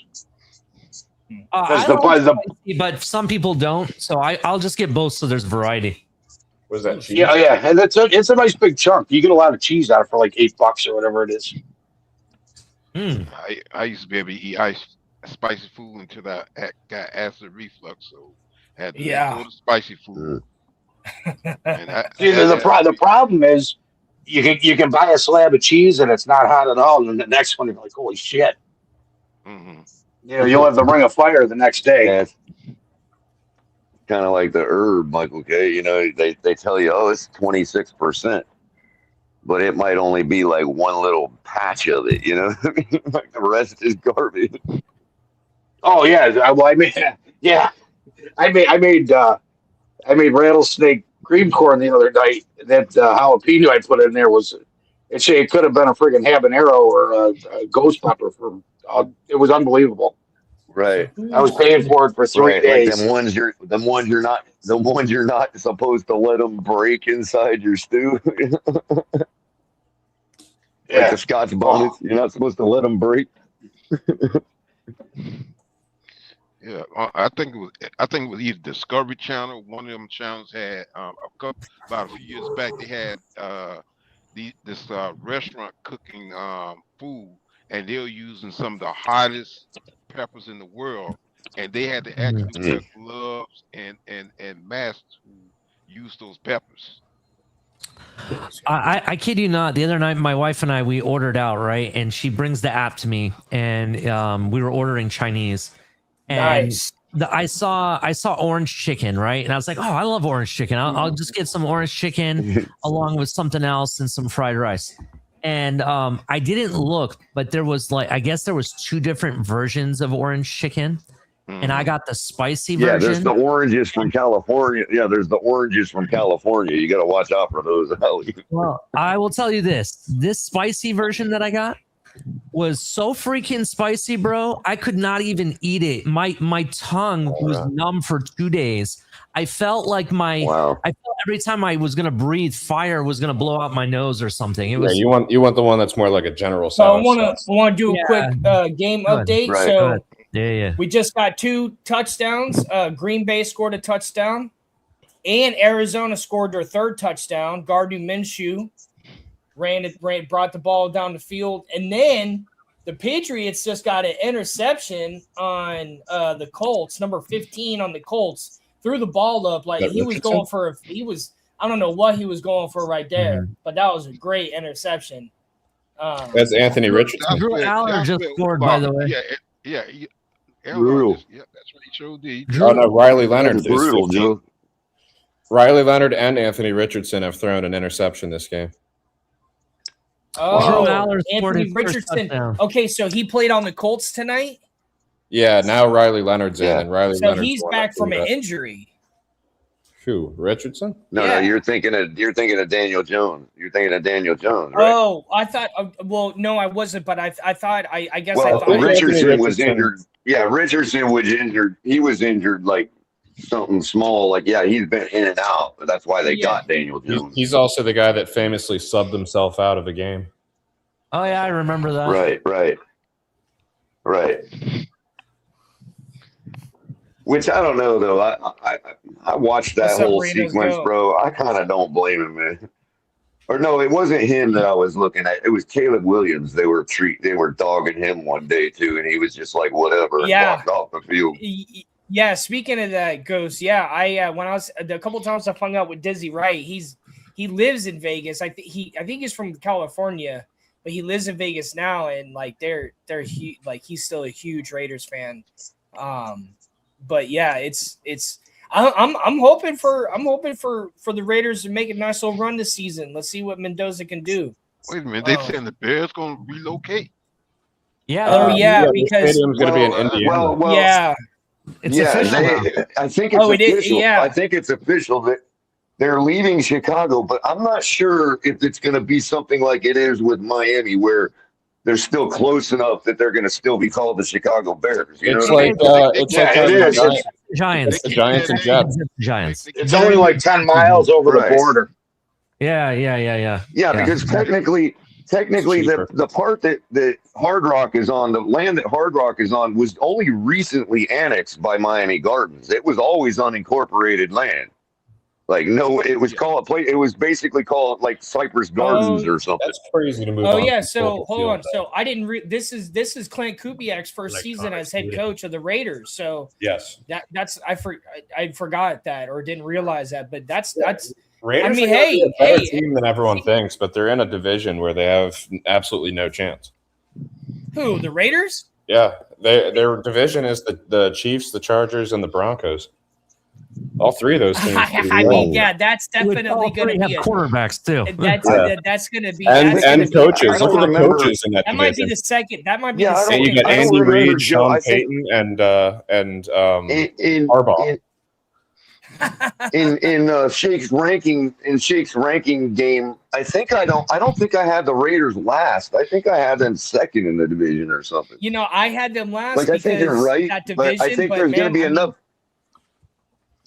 I just think there's going to be enough. There's going to be enough competition to beat up them other teams where the Raiders will probably sneak out more wins. But to be in that division, though, if they still make it to fourth in that division, I don't think I'll be as like. What do you mean make it to fourth? Critical. What do you mean make it to fourth? That's a lot. I actually think there's a lot of. Other than Denver, there's a lot of questions in that division that are needing to be answered pretty soon. You know what I mean? Well, is McDaniel going to be anything? Denver's on a certain. What's that? I said, is McDaniel going to be anything? You got is Herbert. I made them each other, him or Herbert. You know. Yeah, I made a mistake. Hit that like button.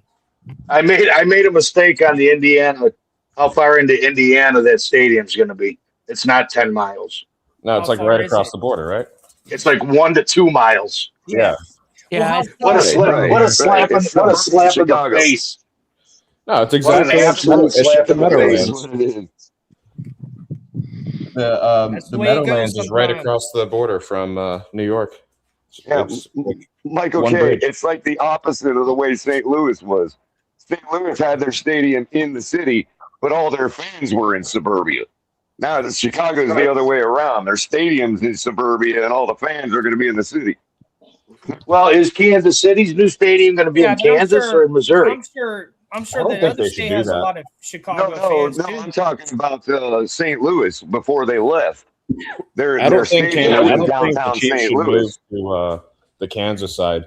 I love that complex. They've got the baseball stadium and the football stadium. They are able to share parking. Who's talking about them moving? They were talking about moving to the Kansas side of the city. Oh, I think that was a ploy. They even got a dome. They even got a dome in Vegas. They got a dome in Vegas. It was a leverage. It was a leverage move.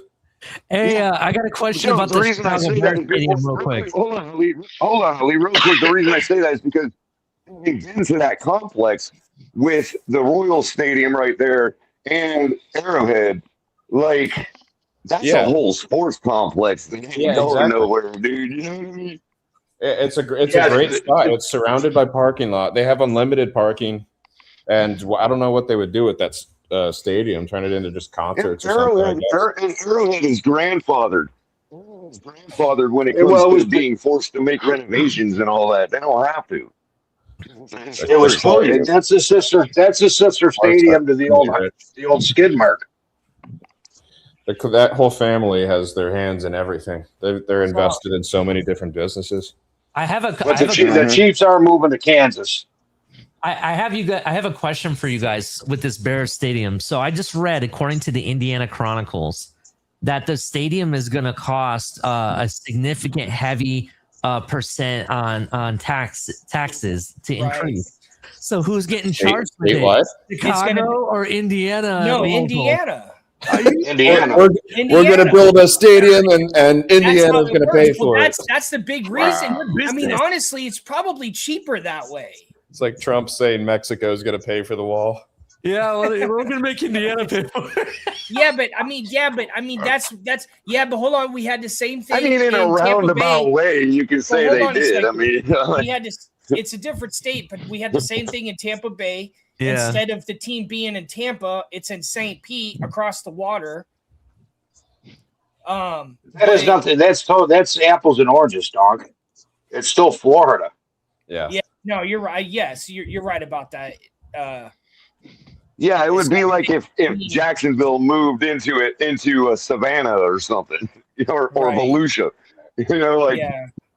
I think we're only a few years away from seeing some international teams start to pop up. That's like where do you think the first international team would be? Probably fucking Germany or something. London. Oh, London. Okay, yeah, London. It'd be London and then Germany and then Spain probably. And you'd also have. It's going to have to be one. It's going to have to be generally the same continent. So like, it's, you know what I mean? So like the first 4 teams are going to be from Europe, and then the next 4 will be from but they got America or in. The problem is the 32 teams is the perfect sports scenario. You split it in half, and you got 4 groups of 4. It's going to be hard to change that for the better. Mm-hmm. It's going to be the same thing as NFL Europe was. That was a flop, and it'll be a flop again. I don't know, man. I think the money is there this time. They should put a team in Mexico or Canada before fucking London. The way the NFL has been experimenting and expanding their experiments with European games and other continent games, I think the money is there now. It wasn't when they tried NFL Europe before, but now it is. Especially when flag football gets the international spotlight. I know, it's crazy. Flag football is going to do a lot for the expansion of the NFL. I wonder what they'd be called. The London English or something? Fun to find out. The London Tea Party. Silly nannies. London teabaggers. It's the silly nannies, bro. Come on, the name already exists. It's the London silly nannies. The London Yorkers. London being the London loyalists. The Tories. The London we got the Patriots. The Patriots against the London team is going to be hilarious. The Union Jacks. Patriots versus the Tories, dude. Are you kidding me? That'd be you got to awesome. do it on a Veterans Day game. It'll be the Redcoats, right? Redcoats. The Redcoats. Hey, that would be sick if they were called the Redcoats. Paul Revere is their mascot coming out. The Redcoats are coming. The Redcoats are coming. No, Paul Revere was our guy, dude. Was the Redcoats. Paul Revere was our guy. The London Redcoats. That sounds good. Yeah, I heard that Paul Revere's story was like Michael Caine. That would be good. Honestly, or the Crusaders or something. The problem is London is no longer. I mean, and this is nothing new. I'm not speaking politically. This is something that's happened since the Reconquista. London is no longer English, bro. They're like the one city in England that's like global, you know, like they're not an English city anymore. So I don't know if the Redcoats would work. Making the Browns color. Well, right, the Browns, like, but you know what I mean? Like Redcoats might offend too many of their sensibilities. Oh, you know? yeah. No, it really is a melting pot. I went there in December, and I heard more other languages than I heard politically, English. Dude. It historically is. It's the only city in Europe that refused to send their families to the crusade for to liberate Spain. I don't know if any teams are at risk of moving. Do you think any teams would move? Foxes, or like the London. What about Jacksonville? Well, that was always the rumor, right? Because the owner and some of the game. The Stonehenge. Jaguars would actually work really well as a mascot there, you know, being that they have the car manufacturer and all that. You know, well, they've already been playing 2 games a season there for like 5 years. The London Loch Ness Monster. The logistics, right? Well, they got the fan base. Their owner is a London oligarch. I mean, let's be real. He is. Yeah. How about the London Atlantic? He owns a soccer team, right? The London Atlantic. Fulham, I believe. You own a soccer team. You're a London oligarch. I'm sorry. I don't mean to, again, I'm not trying to offend anybody. Especially with what Ali told me about how they acquire players in soccer, bro. That shit's crazy, man. Yeah, it is pretty. What, like they wine and dine them? Ali, did you see? Oh, dude, where do they get them from? The London. It's like a whole. No. You know how it's like a whole thing. Like, explain it, Ali. You'll have to explain it. Let me explain this real quick. So essentially, in soccer, instead of like free agency where we have free agents and you can sign players, they have free agents that you can just sign, right? They're not under a contract. But let's say I want a player from another team. Instead of trading players, they buy players. So what will happen is buy out the contract. For example, Chelsea Football Club, which is my favorite team, they have a midfielder right now. His name is Enzo Fernandez, right? My team says if you want him, you're going to have to pay us $120 million. So Manchester City is about to pay $120 million for the contract. Player. So they pay that to the team just to own the rights to this guy. Then they have to sign the guy to a long-term contract where he'll get anywhere from $250,000 to $300,000 per week. Now, is there any regulation to prevent poaching? There is. That's what I'm asking. Are they forced to market them? Go ahead. But are they forced to put them on the market? They're not necessarily forced to put him on the market at all.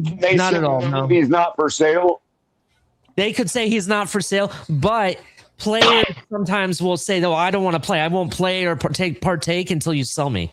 You know what I mean? So, and there's no salary cap, right? There is no salary cap. No salary cap. Right. So those owners are saying, "Hey, I can make a ton of money off this to reinvest for the team." The other thing, I thought Ali was going to say they go to the theater district. No, they let me just explain one thing about salary cap though. There's not a salary cap, but there's an organization that basically holds them responsible for financial fair play. And they have to like be able to prove their books are correct and everything. So there is kind of like you are held for the worth of the money you actually have, not the money you're trying to leverage. You know what I'm saying? So there is that, but there's not Premier League specifically. It's more of a, you know what that sounds like, Ali? It sounds like an exchange. It's an exchange is what it is. Yeah. But you know what's crazy now? But there's it's a bunch of loopholes.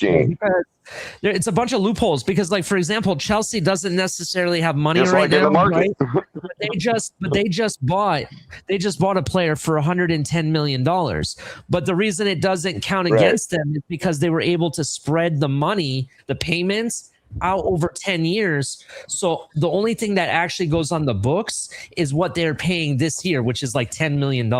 So there's so many loopholes. Yes, exactly what the companies do in the market exchange, in the stock exchange, Ali. It's the same thing they do. They do all this other stuff to make it look like they're solvent, for a little while longer until they make the actual money. Yeah. And that's the thing. The ownership of Chelsea is a group of people that are primarily here in the United States. So that's probably where they got that from. So 100%. I agree. So effectively, because the players can be like really good, like let's say Messi or somebody. Effectively, these teams, for the way better players, they can just bid directly for the player to the player, pretty much. Well, they can say like, "Hey, your team don't want to sell you. But I want to give you $200 million. So get on the phone." You know what I mean? The player can go to the team and say, "Hey, I want to be sold to this team," and kind of force his way. It doesn't always work, but they do have that kind of ability. Here's another thing: Saudi Arabia, who just a guy like Messi, money left and right, they had some contract with Ronaldo where I want to say they're paying him like $600 million or something. It's something ridiculous. Jeez. It's absolutely ridiculous. That's $500 million, dude. Yeah, it's absolutely nuts, dude. The money in soccer is around the ball. It's a rich sport. I know they do more than that, but they mentioned that. It's a rich sport.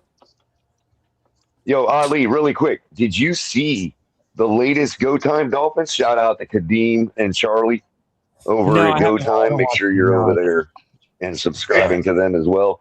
They did a show of suggesting like what it could look like if it should be done, whether they should add relegation to the NFL.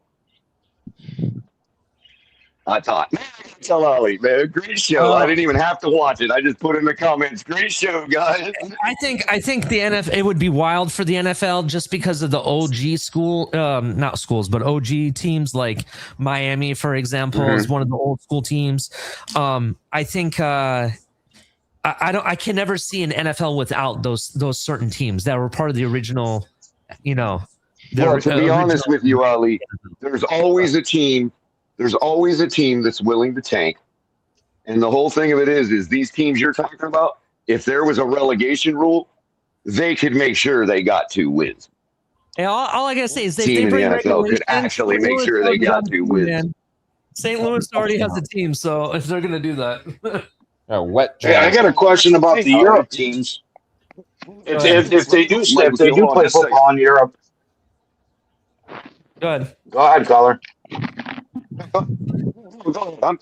not that important. Go ahead, buddy. If they do stay, are the NFL going to force Europe to let the fans take beers to their seats? I know during soccer you can't have beer in your seats. Why can't you have beer in your seats in soccer? That's more of the league rules, though. That's not like the stadium rules. I think it'd be. I don't think that's every game either. That's not every league either. Because I've been to a soccer game in Europe and was able to drink beer. Although I do know the US for whatever location they're playing in. I think it might be the country or something. Like England, they've had the cultural norms of whatever country they're playing in. Historically, England has always had has had history with hooligans being like hooliganism being an issue, and they may have strict rules, but other countries may not have. We're allowed to say that word. What, hooliganism? It'd be awesome to see NFL hooligans. Germany allows you. Germany and Italy allow you. England, those stadiums aren't like U.S. stadiums, though. Yeah, I'd imagine they follow. Our stadiums are so much better. They just follow the cultural norms of whatever country they're playing in, because I'm sure there's countries where it's like alcohol's probably banned, or something. So quick. Well, no. When the NFL plays in England, you can take your beer to the seats. I'm talking about even though you can't during soccer. Yeah, but the football global. England actually is one of the stricter places. So Other doesn't mean think about matches. The average viewer of a soccer match. Go ahead, Tom. Arizona 21, Las Vegas 14. We got Arizona's got the ball right now. We're in the third quarter. And is that Gardner Minshew? Who is that? I'm liking Arizona, man. I'm liking Arizona this season. Yeah, it's Minshew. Let's see if we can get this first the down. average soccer viewer, the average soccer viewer is going to be in another country, generally speaking, because just the sheer numbers. So like they're going to be more sensible to things like what other countries' cultural norms more than the NFL would. The NFL goes into London and says, "We're the NFL. You better let our fans drink."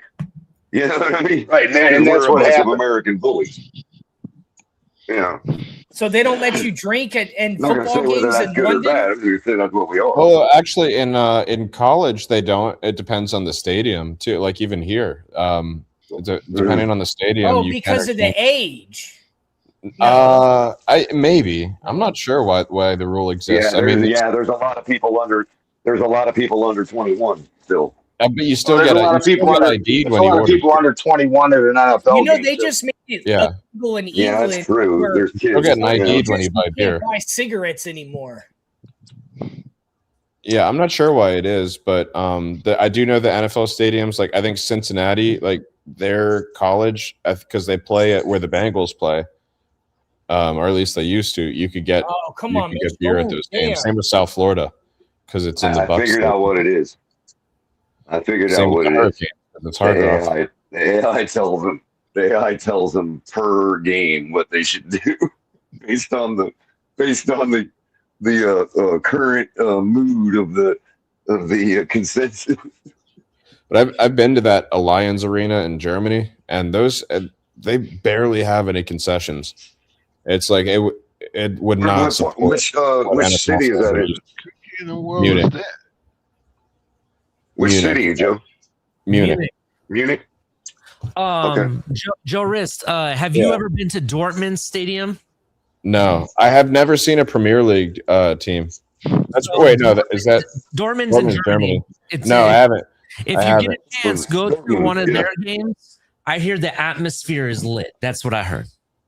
Well, Bayern Munich, I think, has probably like the largest fan base, but yeah, I would like to see the most passionate.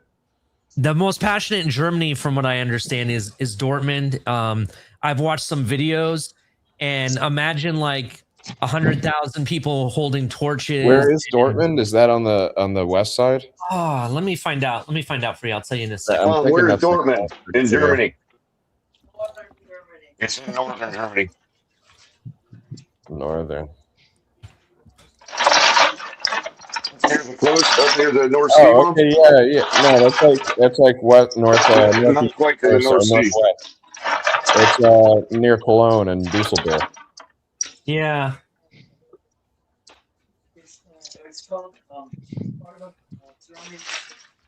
Hey, Joe. Too far from Amsterdam either. You said it's part of that. It's part of the German industrial belt. So yeah, there's a lot of lunchbox. Hold on, this game turned around a lot for Pittsburgh. They were down 9-0, and now they're up 21-9. Oh, that's where. Is that where Munster cheese is from? Munster, Germany. Probably. Is Munster cheese from there, Mom? Is Munster cheese from there? I think Munster, it is. Germany. It's just north of Dortmund. Might be from Munster, Germany, but not Dortmund. Yeah, it's north. It's just north. You said, Joe? Yeah, just north of Dortmund is Munster, with that goofy U. Oh, okay. So this is what I found out about Munster cheese. It's Original goofy. It's goofy, Munster cheese comes from Alsace region See what I in did there? France. And where? France? Where? France. Holden umlaut. Munster cheese is from Holden France. umlaut. Oh, okay. The what region? Yo, this Pittsburgh Alsace, game is. it says Alsace. A-L. It's good. It's good. Alsace. Alsace. Alsace. I'm sorry. Alsace. Alsace. Man. I can't pronounce the So, word. I apologize. I'm liking his Pittsburgh game. That's the one. Yeah. That's where Strasbourg is. That borders See, Germany, they right just on the said- Rhine. They just set the quarterback for the. It would be pronounced Alsace. Yeah. So at a certain point, that was like, there was all kind of the same area back when that cheese was probably invented. Isn't it Belgium where they speak like half of them speak French and half of them speak German, or it's like a Yeah, combination? they speak French. It's a dialect of French and mixed with a little German. Yeah. Did you guys ever play The Sims Switzerland growing up? is a little more German. Isn't that where gold members from? Like Switzerland is on the German side of that. Yeah, they speak Swiss German in Switzerland. You guys ever Isn't- played that? Isn't gold member from Germany or from Belgium? What? Gold member? Isn't gold member from Belgium? Yeah. No, he was Dutch. Oh yeah, Dutch. That's right. What is Dutch? What freaky country deaky is Deutsch. Dutch? Netherlands. Dutch is Holland. Netherlands, Holland. Netherlands. Okay, the Netherlands. Yeah, it always confused me because They're basically ancestrally they're Germans, but since nobody wanted them and they were like nobody wanted to give them a town, they were like, that's just the Netherlands. That's the Germans nobody gives a shit about. Damn. And that's why they're called Dutch and not Deutsch. What's that? You were asking if we played something. Oh yeah, did you guys ever play The Sims on the computer? I never got into The Sims. I played it a little bit. They spoke like this gibberish language that sounds like Dutch to me. You can, but Oh, Amish. Dutch sounds like gibberish. You could get them to learn English though. That's the craziest language I've ever heard. This sounds like the craziest European language. They sound so goofy when they talk. The Sims is a game like when you I could only play that game when I absolutely had no other responsibilities because Amsterdam was another one of those melting pot cities like London. Now, Joe, there's also Frisian, which I don't know if Frisian is spoken anymore, but it was a Germanic language that was the closest to the English transformation before it became separate from German and actually called Old English. Like Frisian is like almost getting to English, but it's still German. So I did get some clarification on the Munster cheese color. The French Munster cheese is obviously was in that Alsace region that you were talking about. And then there's an American Munster, which I didn't know. it's Munster cheese is like the American best Munster cheese, is originated in Wisconsin. Munster cheese is the best. Wisconsin, Munster, Wisconsin. Yeah. It's spelled. It's with a UE instead of a U with dots over it. Yeah, it's a spelling difference. Well, just so you're aware, in you know how like some languages have symbols, and in their industrial centers, the signs on their stores, instead of printing that symbol, they have an alternate. So the alternate, anytime you see that umlaut, those two dots, if you wanted to write it without the umlaut, you just add an E to the vowel. Yeah. So if it's U with an umlaut, then it's UE. If it's O with an umlaut, it's OE. That's how you would spell it. Yeah. Hold on. Like Motley Crue. Hold on. So Pete's Taste Motley Crue. Motley Crue is redundant. They put the umlaut, but they don't need it because they got the E on the end. So that's redundant. Pete's said, I haven't seen an incompletion thrown in this Pittsburgh game. Alar, Howard, and even Rudolph are on fire. Yeah.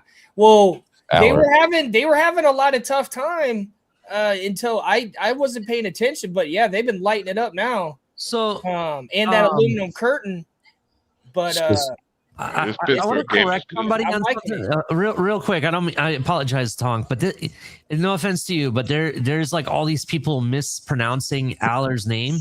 He does pronounce it Drew Aller. It's not Alar. Oh, okay. Or a lot of people are saying Alar. It's Aller. Just so you know. All right, Aller. Yeah, I'm sorry. You're like the 100th person I heard saying it. I'm like, ugh. That's fine. So I apologize. I don't want to say it wrong anyway. I don't want to look at Jennings Dunker. That guy looks like a fucking offensive lineman. Yeah, it's like Allen with an AIR. It's like Allen with an R. A red mullet and stash. That's awesome. Who, Aller or Minshew? Jennings Dunker. He's got a red mullet and mustache. That's Jennings. Yeah. I wanted him on. Now that's a football player. Yeah, from Iowa too, right? Yeah, that guy's fucking blocked. It looks like his name could be Johnson. All he's ever done is play football. Drink beer and play football. How crazy is it that his college team and his pro team have the same colors? You see, Fernando Mendoza's son is there at the game. Fernando doesn't have a son. I didn't know he had a son. His brother? It must be his brother. It's his little brother. Okay. I was going to say, he had a son. Why couldn't he have a son? I don't know, dude. He's going to be starting from Indiana, right? His brother? There's a lot of dudes in college that got kids. Dude's over 20. The dude is over 20 and he's been to college. Why couldn't he have a son? I guess he could, but I was just like, God damn, I didn't realize. Because he looks just like him. I mean, it looks just like him, dude. But maybe it's his younger brother. Including a mustache? My mom was 19 when she had me. My dad was like 20. And that was in 77. Well, he looks like he's like maybe 12 years old, so it might be his younger brother. Well, his younger brother's in college. Oh, yeah, 12. Well, I don't know. This little kid is up in the booth. He's in the. I don't know. It's something Mendoza. It's probably a nephew or something. He's probably got a big Cuban family. Looks just like him, dude. Looks just like him. Maybe it's a Make-A-Wish. Nephew sounds plausible for sure. It might be his brother. Maybe it's a Make-A-Wish kid. Maybe he's got another brother. Who knows? It's got to be his brother or something. The kid. His last name is. I think you don't get to that foundation. Jordy's last name is Mendoza. Secretly, that's what you do. You're their biggest benefactor. Who's it's going to be Josh Hoover starting for them. Thank you, Pete. Hey, Pete, thanks for having me on your show, man. I've been nice. It's been nice kicking it with y'all. Yesterday was pretty cool. I'd be down. I want to jump on a show again when you break down the games and stuff. Like that shit was dope, man. You and Fred, that was dope. I'd like to jump on again because breaking down games reviews and break down the interviews and stuff. I like that. I had the Fred Blow counter going, but it broke. What? So obviously, most of us are not going to be ready to go tomorrow night. You got the call tomorrow night, right? Yeah. Hell yeah, I do. Well, it's at fucking 4 o'clock here. Well, if not, just let me know. Obviously we can help each other. Don't worry about it. If you're not ready to go yet, I can start and then you can, whatever you want to do, man. I just want to make sure we cover it because it's an actual game, since Cap and I have been so lazy this offseason.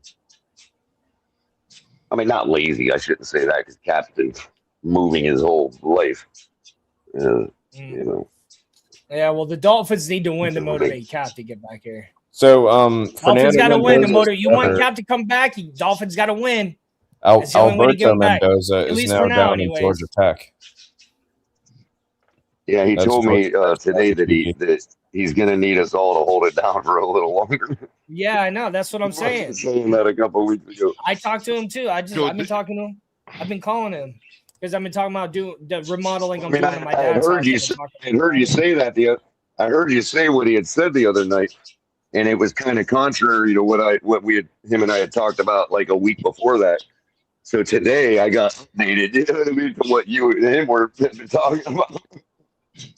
Like, yeah, what were you saying? Guys, the whole thing down. You were saying it's a Mendoza down in Georgia Tech. Is he? Yeah, Alberto Mendoza transferred to Georgia Tech. He looks to be their starting QB.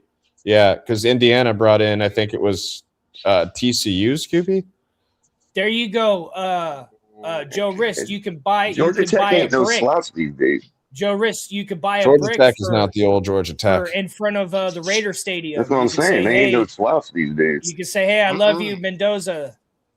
I'm a big Mendoza fan, man. I was bummed out that we couldn't. To be honest with you, Joe, they weren't always a slouch anyway. They just ran a particular older style wishbone offense that it's them and Navy. Anymore. You know what I mean? Them and Navy running that triple option. I mean, that's what I'm about to say. They run that triple option. Which Navy still does. That ran that triple option also. Georgia Tech got that new coach down there. Wishbone. Man, so I'm with the wing back and the flanker. I'm looking forward to seeing Pittsburgh this season. And because if Aaron Rodgers shits the bed, Pittsburgh has got some decent quarterbacks to back them up. And then Arizona's looking really, really good. Arizona. And whoever got close. And you know the crazy thing is, Mr. Paul, the crazy thing is Gardner's with all these Malik Washington with all these Malik Washington and Tyreek Hill types, we should be able to run a wishbone with wingbacks in the league now. I don't know why people don't. Ooh, oh man, hold on. The Panthers are playing the Bills. I'm looking forward to that game because of how the Panthers played last week. That's kind of what Tyreek was acting like, a wingback. I'm gonna have to call that. That's gonna be a Mikey K special right there. I'm gonna have to call that game. I don't know if I'll have time to actually because I'm going on the road Sunday, so I might have to spend Saturday cleaning and doing shit. I'm going on my first it starts at 10 a.m. your time. Trip as being part of music. So you're the Reuben Kincaid? Yeah, whatever the fuck that means. Caller knows who Reuben Kincaid is. It sounds like a joke out of that was a joke that Joe Pesci made in like Goodfellas or fucking Reuben Kincaid was the manager of the Partridge Family. Sure was. I can't believe you don't know who Reuben Kincaid is. No, but we might actually, because of all the forest fires, we might actually have to change our route. We wanted to go straight west and go through Montana and shit like that. But now all these fucking fires. You live in Washington? I live in Seattle, yeah. Yeah. And you're gonna go straight west to Montana? We got to go to Missouri. Wait, you're driving? Yeah. Oh. Yeah. Hold on. If you go west, that's like the reverse Oregon Trail. I've already done the Oregon Trail. If you go straight west, you're going to Pacific Ocean. You're gonna die of dysentery. No, it's gonna take you. It's going to take you down to Denver to I-70 and over. That's probably what it'll do, bro. Oh, yeah, you're stopping Denver. Some of the reason why we're doing this is the drive I-70 connects Denver to Kansas City. Wait. It's one of the most beautiful drives. Once you get to Montana and all that way is one of the most beautiful drives. It's going to be the quickest you can get to I-70. It's going to take a diagonal. But I also want to go to states I've never been before. You're going to South Dakota, right? There you go. That's different. I'm going to Missouri. You're going to the Badlands. If you're going to the Badlands, then you're going the right way, man.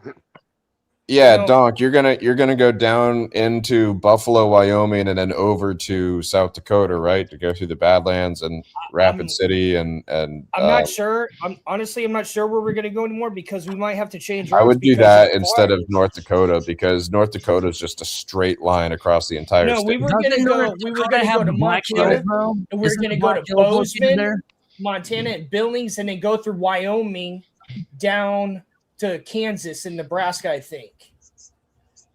Right. It's going to take you on a diagonal route down to I-70. That's the quickest way. South Dakota. I would go through South Dakota, Sioux City, Omaha. That's where Mount Rushmore is. Yeah. Right. Black Hills. I would do South Dakota out of all that. Yeah. I was gonna say the Black Hills is really awesome. I would go there. I mean, but it's I don't know. You can stop by Deadwood, man. You can visit Woo in his pig farm. Look it up tomorrow. Yeah, you could even dip down to Yellowstone on the way if you have time. Because I think it's in St. Louis. We got to be there by Wednesday. The Super Bowl. Bro, that's a long drive. I know. You can do that in 4 days. I think it'll force him. But there's going to be a bunch through the north end of Yellowstone. Where are you going to stop? Are you going to stop at like Bozeman, or are you going to stop Spokane, Missoula? No, we're making it past Spokane. Fuck Cody, that. Wyoming, man, the best Pizza Hut in the country, bro. Go to Cody, Wyoming. We gotta stop. I'm not stopping until we're getting to Montana. You're gonna cross Idaho pretty quickly up there because it's the narrow part of Idaho. Yeah. Like Missoula, Montana. If you go to Utah at all, or if you have to drive through Utah or anything like that, I would make it a point to stop at Arches National Park. The Arches. I've been to Utah. I've been to Moab. Yeah, that's too far out of the way. Moab's gorgeous. That's too far out of the way. Arches is right out. Arches is near Moab. I don't know because all I'm saying is if you get a chance at any point, not even on this trip, maybe a different trip. Well, you could do it on the return if you went up through Denver on the return. Yeah, that's not the only one, Ali. You got Arches, you got Canyonlands, and you got Bryce National Park. Because I'm trying to go to places I've never been. Wait, Donk, you have to return, right? You have to are you driving back? So I would take a different route back then. So you should do like Montana, South Dakota on the way out there, and do like Colorado and Wyoming on the way back. I mean, just about every famous trip you've ever seen in Red Rock is in that area, bro. That's the way I took in 2018. Oh, you've done that drive before? Yeah. I've been to Denver. I've been to Moab. Yeah. I've been to Salt Lake City. I've been to Price. I've been on the first interstate is in Kansas. Or you could always go south from St. Louis and take the desert back. Fuck no, we ain't going south. Through like Albuquerque and we're not going south. Once we hit St. Louis, we're not going south. I'm still trying to wrap my head around and say he's headed west. I can't believe why are you driving? Do you have to drive equipment? But if he takes the southern route back up through Arizona and Colorado and Utah, he could stop at Dinosaur National Monument. I'm fascinated by this. But I think he's already been to that one. Touchdown. Well, thank you, Joe. For someone who travels the way you do, to say fascinated about someone traveling, that's yeah, I'm gonna I mean, this dude's literally all over the fucking planet, and he's like, I'm impressed. Like, yes. Oh, it would take 762 hours to walk. I think Aller has scored his third touchdown in this game. By the way, not down sleeping. I mean, like it's 2,100 miles. Like if in music, like you're either gonna go all in or you're not. It's not worth it. Like you're either gonna go all in, or you shouldn't do it at all.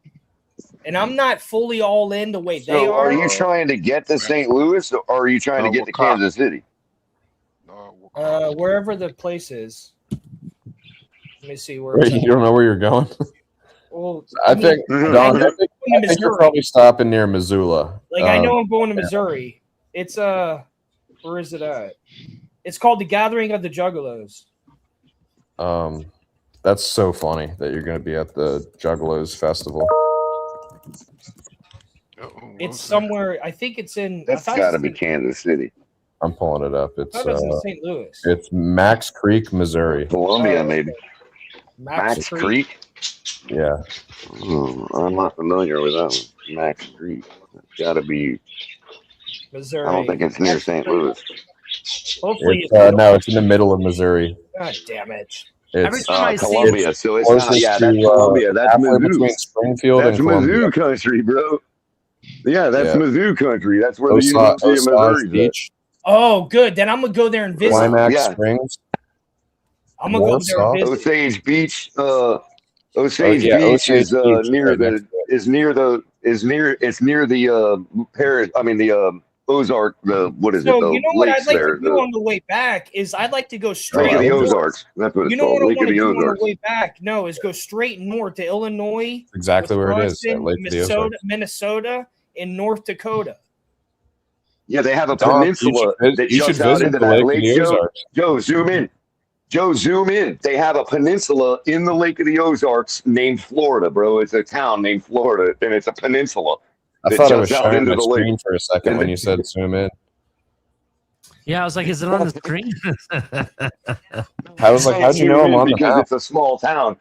No, because it's a small town, I knew you were going to have to zoom in to see its label. What's it called? Florida. It's a little fucking peninsula that sticks out into the lake. Well, Lake of the Ozarks looks like more like a river than a lake. Yeah, it's a long lake. It's not. It actually feeds the. I think it's part of the Merrimack River, but they have it's around the southwestern area of the lake. There's a peninsula called Florida. No, my earbuds ran out. Mr. Polk, how you doing? And there's also a town. There's a town due east of there, about an hour or two, that's called Mexico. And there's a town about an hour south of there called Cuba. I'm watching the game. I'm waiting for the next game. You're mixing it up, Color. Florida is in the Mark Twain Lake. Thanks for hanging with us tonight. Oh, okay. Mark Twain National Forest. I thought that was the Lake of the Ozarks. The Mark Twain Lake is actually in northern Missouri, which is outside of the Mark Twain Forest. I'm definitely gonna hit up some stadiums. Well, I stand corrected, Joe. I could have sworn I was looking at the Lake of the Ozarks that day. It's where Mark Twain's birthplace was. Oh, okay. Yep.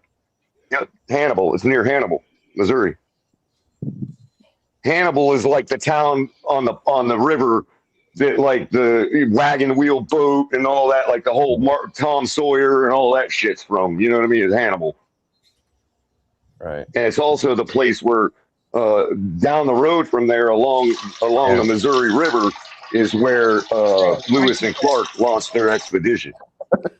Fucking knucklehead. Place called Washington, Missouri, right on the Missouri River. Yeah, so Donk, you're going to be out there in the middle of nowhere at the Juggalo Fest. Yeah, I know. I think that's so funny.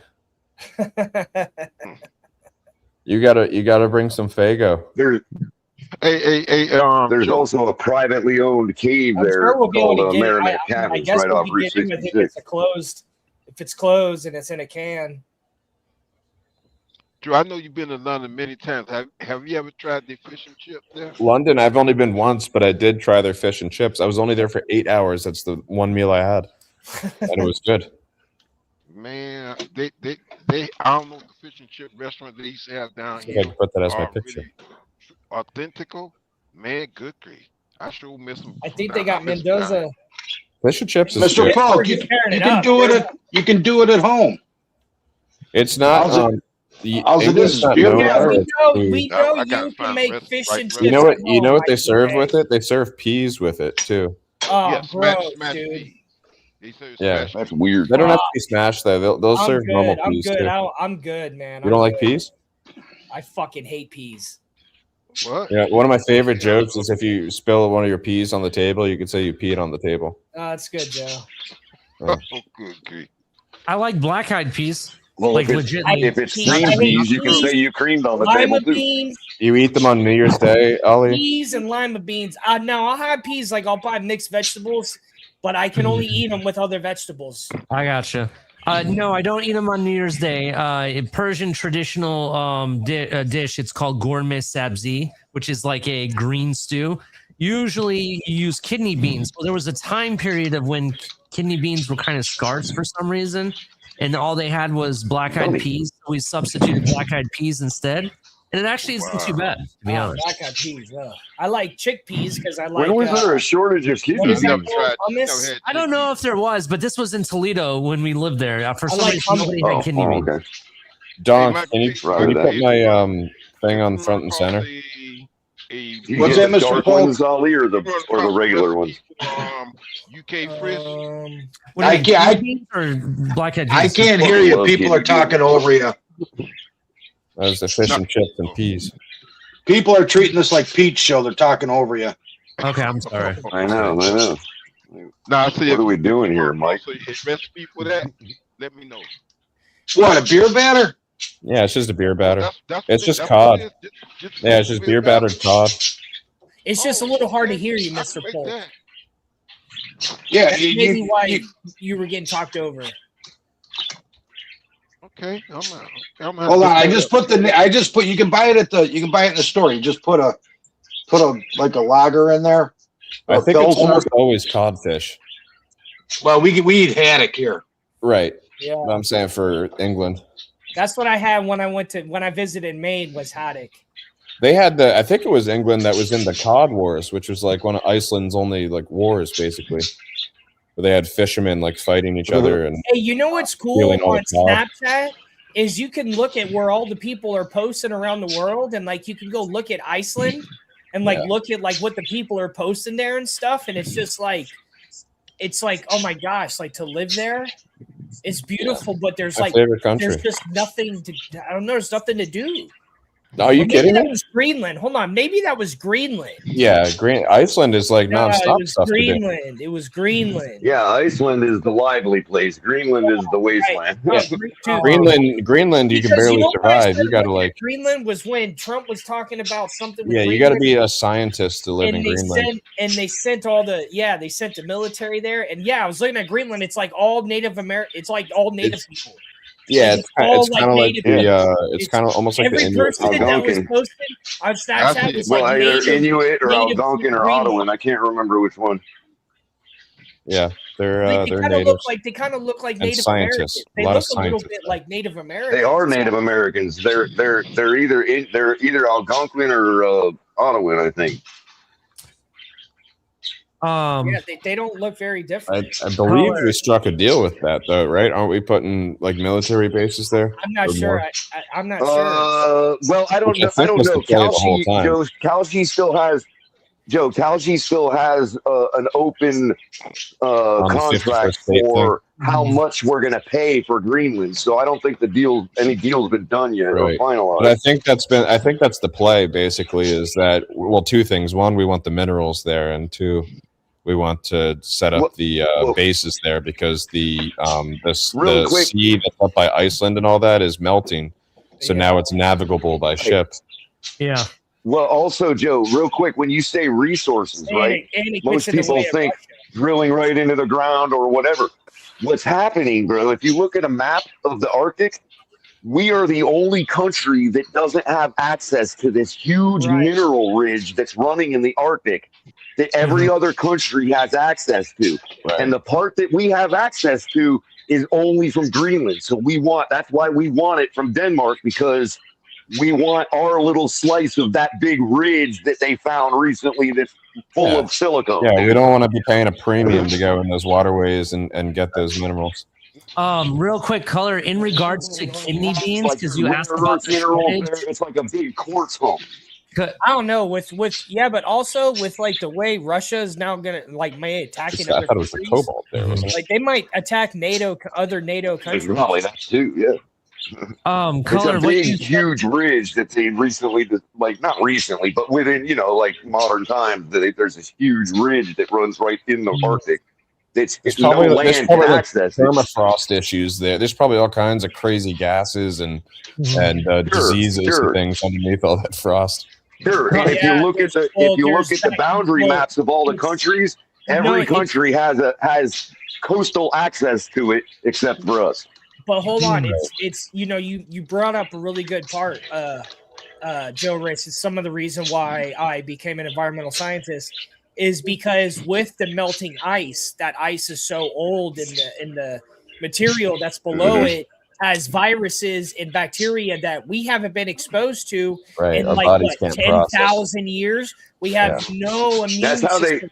they think that might have been what started the plague, Tonk, was because remember the Roman Empire was running during a period what's called the Roman climate maximum, which was a warming period. That's why the civilization was able to grow. That warming period was starting to end. But during that warming period, there was probably all kinds of stuff that was unlocked from the ice, dude. Well, you know what I mean?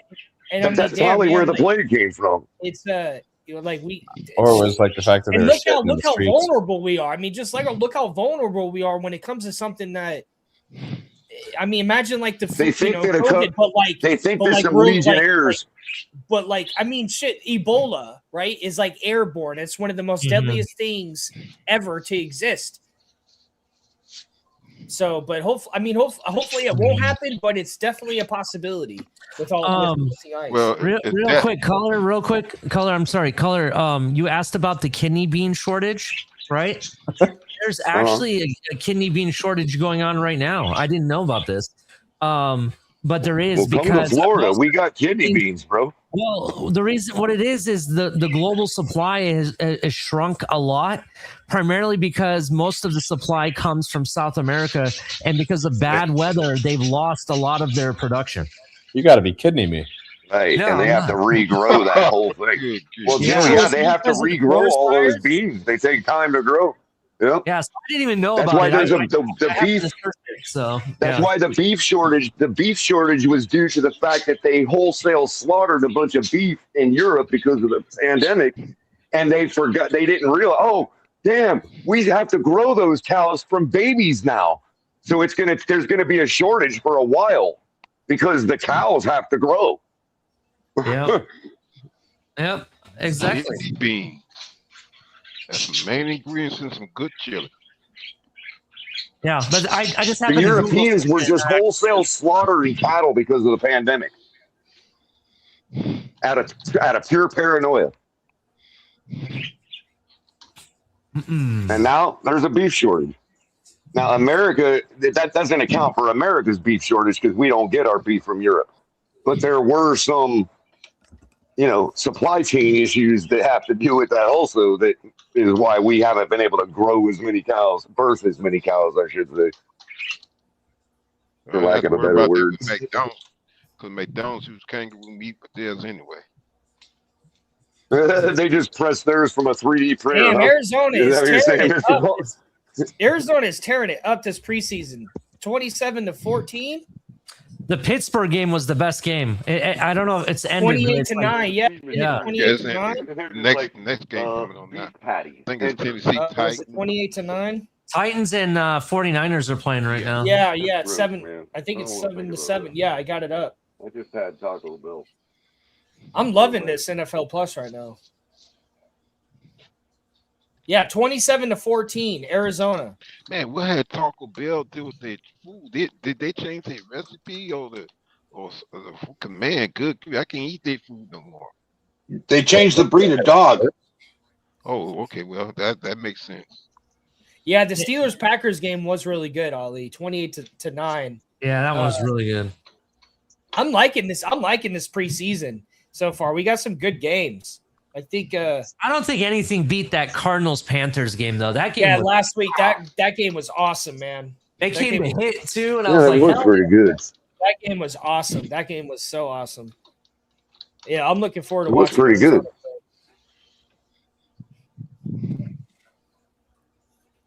Feels good to have football back. I don't think we as fans wanted the season to end last year. People were ready to watch it last week. Yeah. A lot of unfinished business from last year. New from the players' standpoint too. Yeah, that's their original uniform. Who? You mean the Niners? Who is it? Tennessee Titans. They're wearing their Oilers version of their uniforms. Wait, is that? That they look like the Oilers. Picture of the Buffalo uniforms, the alternate Buffalo uniforms. Is that real? Yeah, it's ugly. It looks like a Pepsi can. It straight up looks like a Pepsi can. I mean, seriously, bro. The season's already canned. Problem is they couldn't do I would it. be protesting Michael K if I were you, man. Yeah, he bought a banner that he's putting up at the fish fry that says "We hate the jerseys." So we're wearing our rivalry jerseys. It's not even the good flavor. The Bills. Are we really? The Bills, it's not even the good flavor of Pepsi either. I know it's like shitty. It's like the shitty diet. It's like the diet. Yeah, it's Diet Pepsi. Exactly. It's like the ugly Diet Pepsi 1 or something. Yeah, we've got a few of the uniforms released. They for the the games. ugly Pepsi can. They said here it'll match your fucking stadium. I'll be right back. We're doing I had the caffeine, the old brown caffeine-free cans. Remember? Yeah, week 17, January 3rd. Yeah, go ahead, Joris. I want to know what games we're wearing what jerseys. Go ahead. Yeah, so far what I see online is week 2 is just our normal away jerseys against the Niners. Week 4 is our normal away jerseys against the Vikings. Week 7, when we're at the Jets, we're wearing aqua. So the Jets are wearing white. Week 10, we're wearing our normal away at Indy. Okay. Week 11, the Bills are wearing their rivalry jerseys against us. And we're wearing aqua in Buffalo. So we're not wearing our rivalry jersey at all? No, we are. I'm still going through it. So week 13, you got we're wearing normal away against Broncos. For some reason, they have all of our away ones. I guess week 14 against the Bears, it's December 13th, we're wearing our white throwbacks. Okay, so it's a throwback game. Okay. Yeah. And then week 70s throwbacks? 70s throwbacks? Yes. I don't think we've ever done the throwbacks. We haven't done the throwbacks of the not yet. Of the 2090s. Not yet.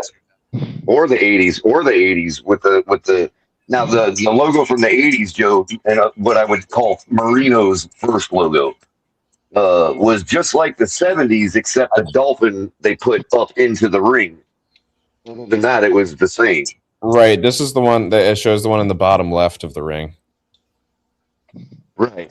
That's the 70s. But the 80s, right after that, they put the dolphin up in the ring. And then in the 2000s, they made it all cartoony looking. Was my favorite. That's December 13th against the Bears at home. And that's going to be white, so the Bears are wearing their blue normal. They're not. I don't think they're wearing throwbacks, but you can't really tell with the Bears.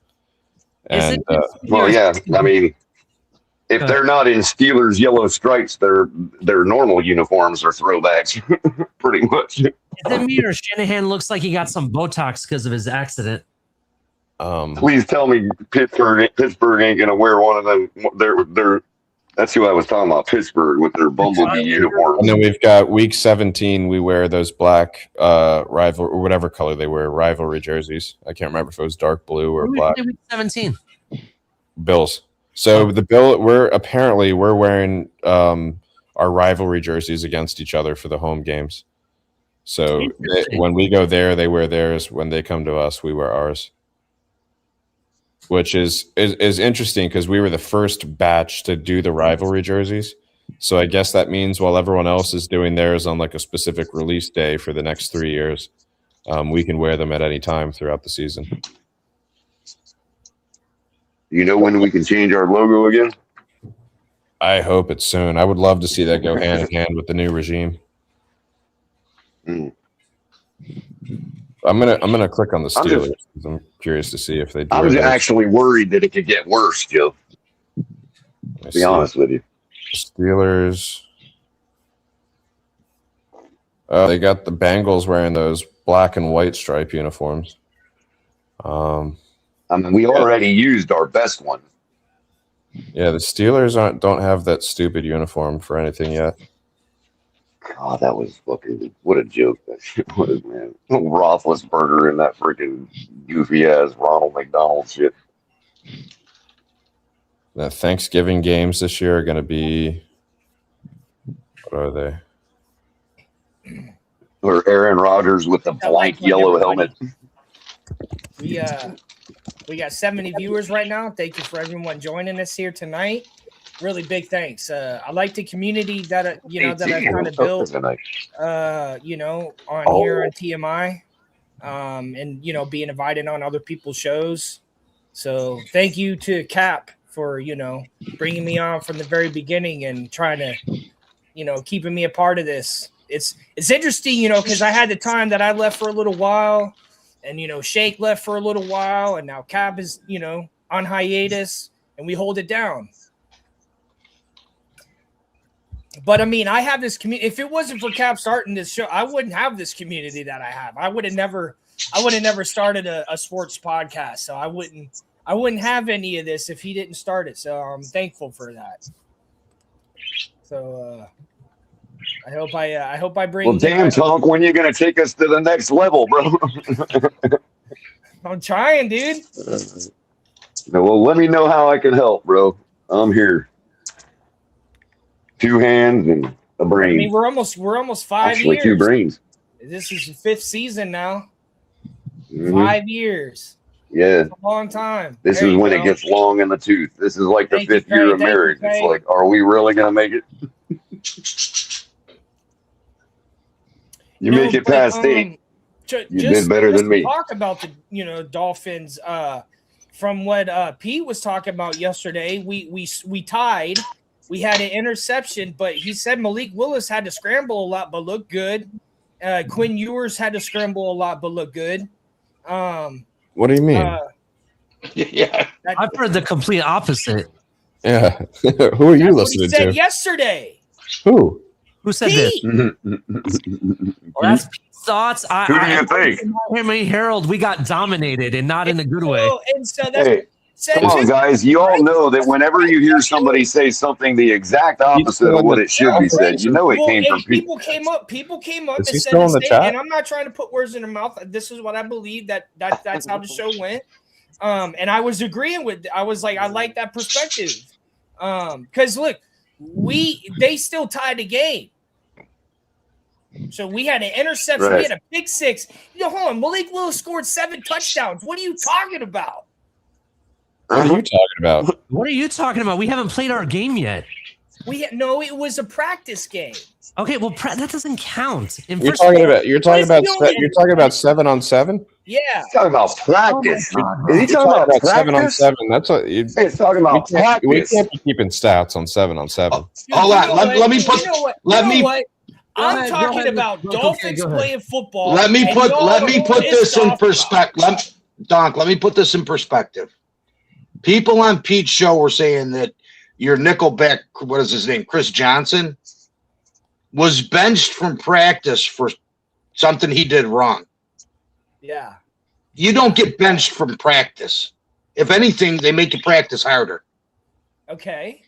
So, I mean, it's just the ridiculousness that comes out of your mouths. It's just unbelievable. I'm not buying into any stats in 7-on-7 ball. Look, hold Dude, on. he got benched. He got benched from practice. Make that make sense, especially since reported to me. And so, especially since the coaches will literally tell them to force the ball to somebody so they can get a look at another player. We have no idea what they're actually doing out there. Look, but hold on a second, but there was a lot of things that they mentioned yesterday that the head coach said that, hey, we're not going to bring our best. So they kept getting blitzed. And they kept getting blitzed, and they were expecting, from what I understand, they were expecting the Commanders to play a different type of defense, but they kept getting blitzed. Was this a replay of our last game with them or something? Oh, it was 2 days ago. It was yesterday. It was yesterday's game. Okay. Practice game. I'm sorry. I'm just looking at the Miami Herald. I mean, I'm just. I heard our DBs got cooked. I'm just happy to have some Dolphins playing football news. I liked how Pete and Fred were talking about it.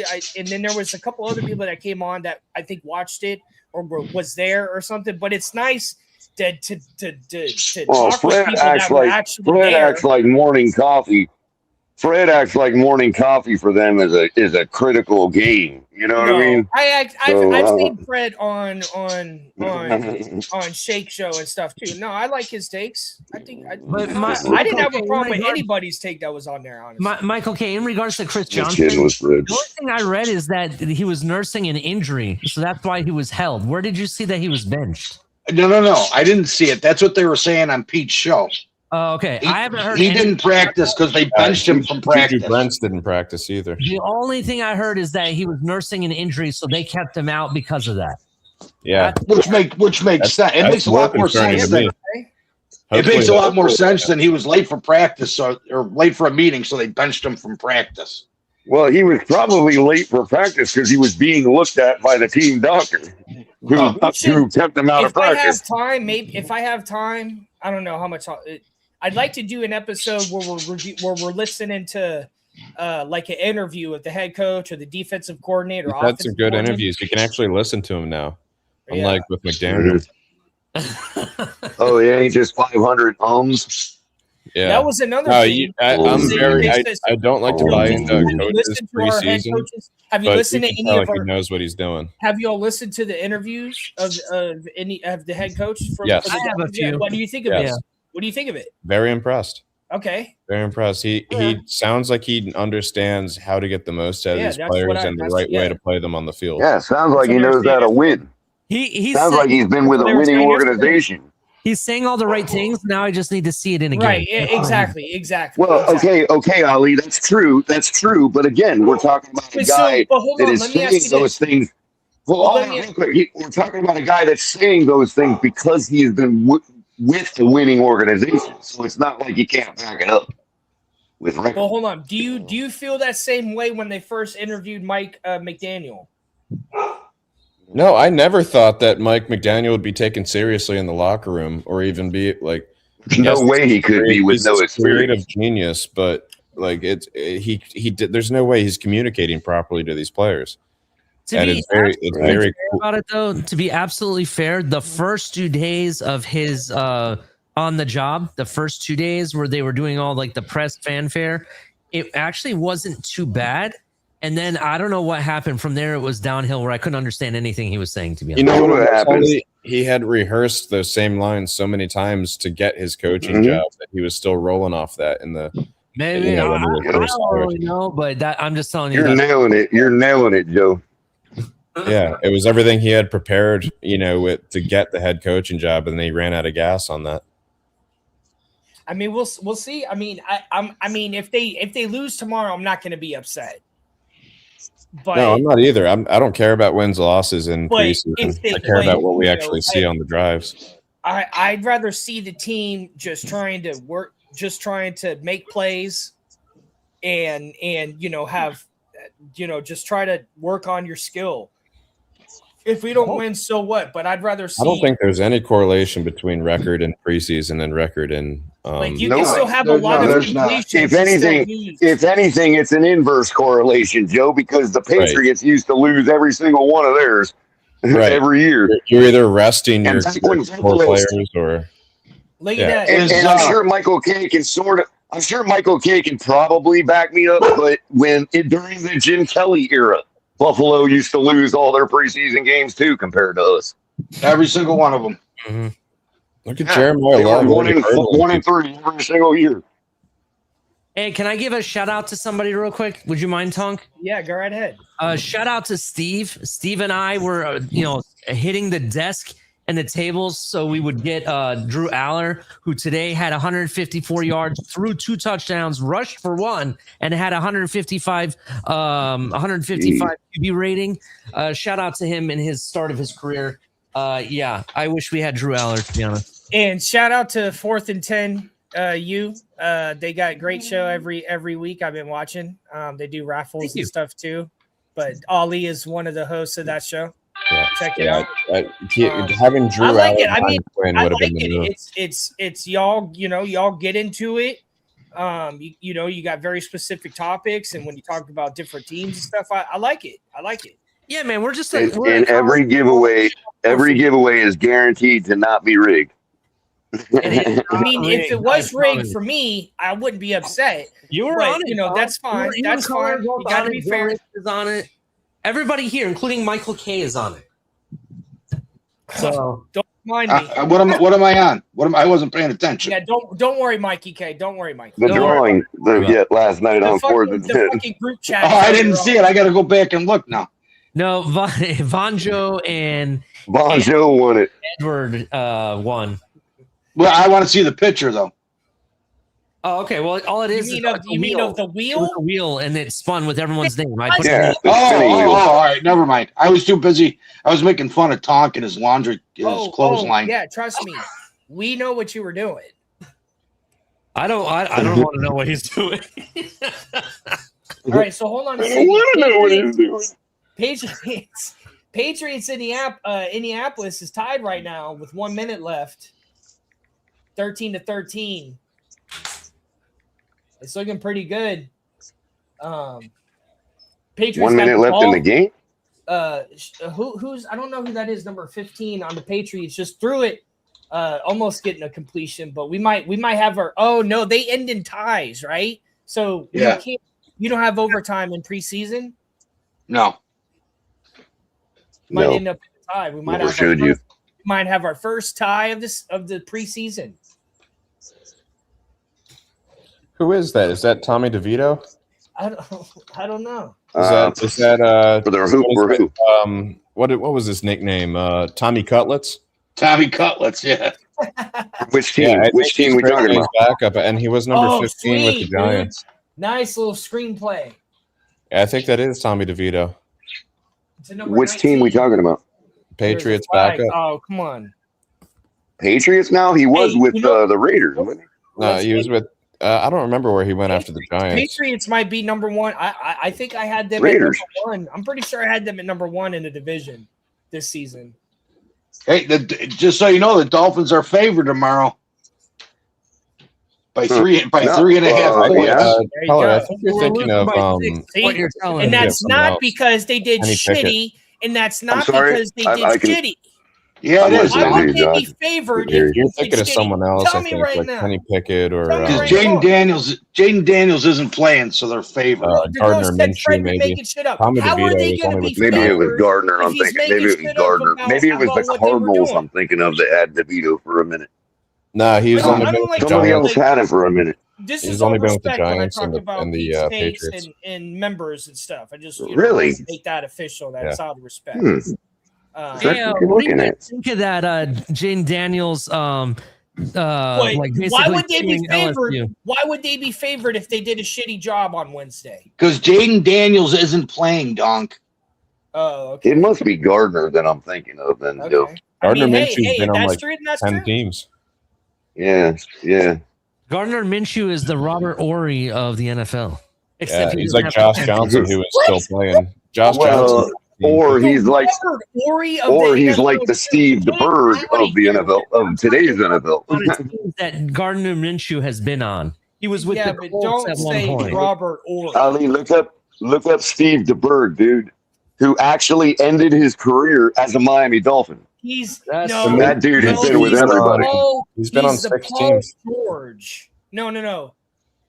What was his name? Paul. He played. The one time he was in the finals was with Phoenix Suns. Chris Paul. Oh no. Minshew was Chris Paul in the NFL. He's been with 6 teams. Well, he said Robert Gardner Minshew. Yeah, that's nothing. Look up Steve DeBerg. Who had championships? Who was on a championship team with all those teams? Josh Johnson's been on 14 teams. Wow, that's a lot. Well, some of those teams twice. Didn't he go to the Ravens twice? He's currently on the Bengals, who he's played for before. Last he was with the Commanders. Oh man, 17. Yeah, he's actually the better version. He's actually the better version of Tyler Huntley. He was with the Commanders when they were the Redskins, which is pretty funny. Wow. He was with the Ravens. Yeah, that must have been their last year. He's been with the Ravens twice. He's been with the 49ers twice.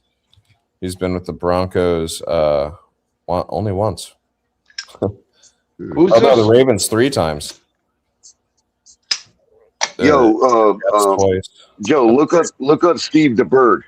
And the reason I say it is because this dude was racking up 6 or 7 teams back when you didn't move to 6 or 7 teams. You know what I mean? Like, this dude played for everybody.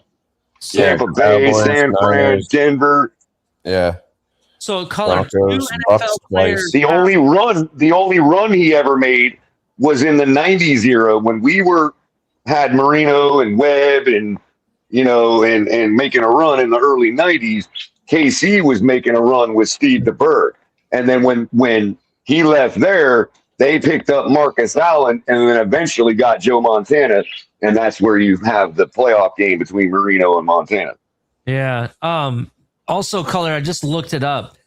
2 players actually have the most rings with the most teams. Matt Millen, who won it with 3 different teams. He has 3 rings with 3 different teams. Interesting.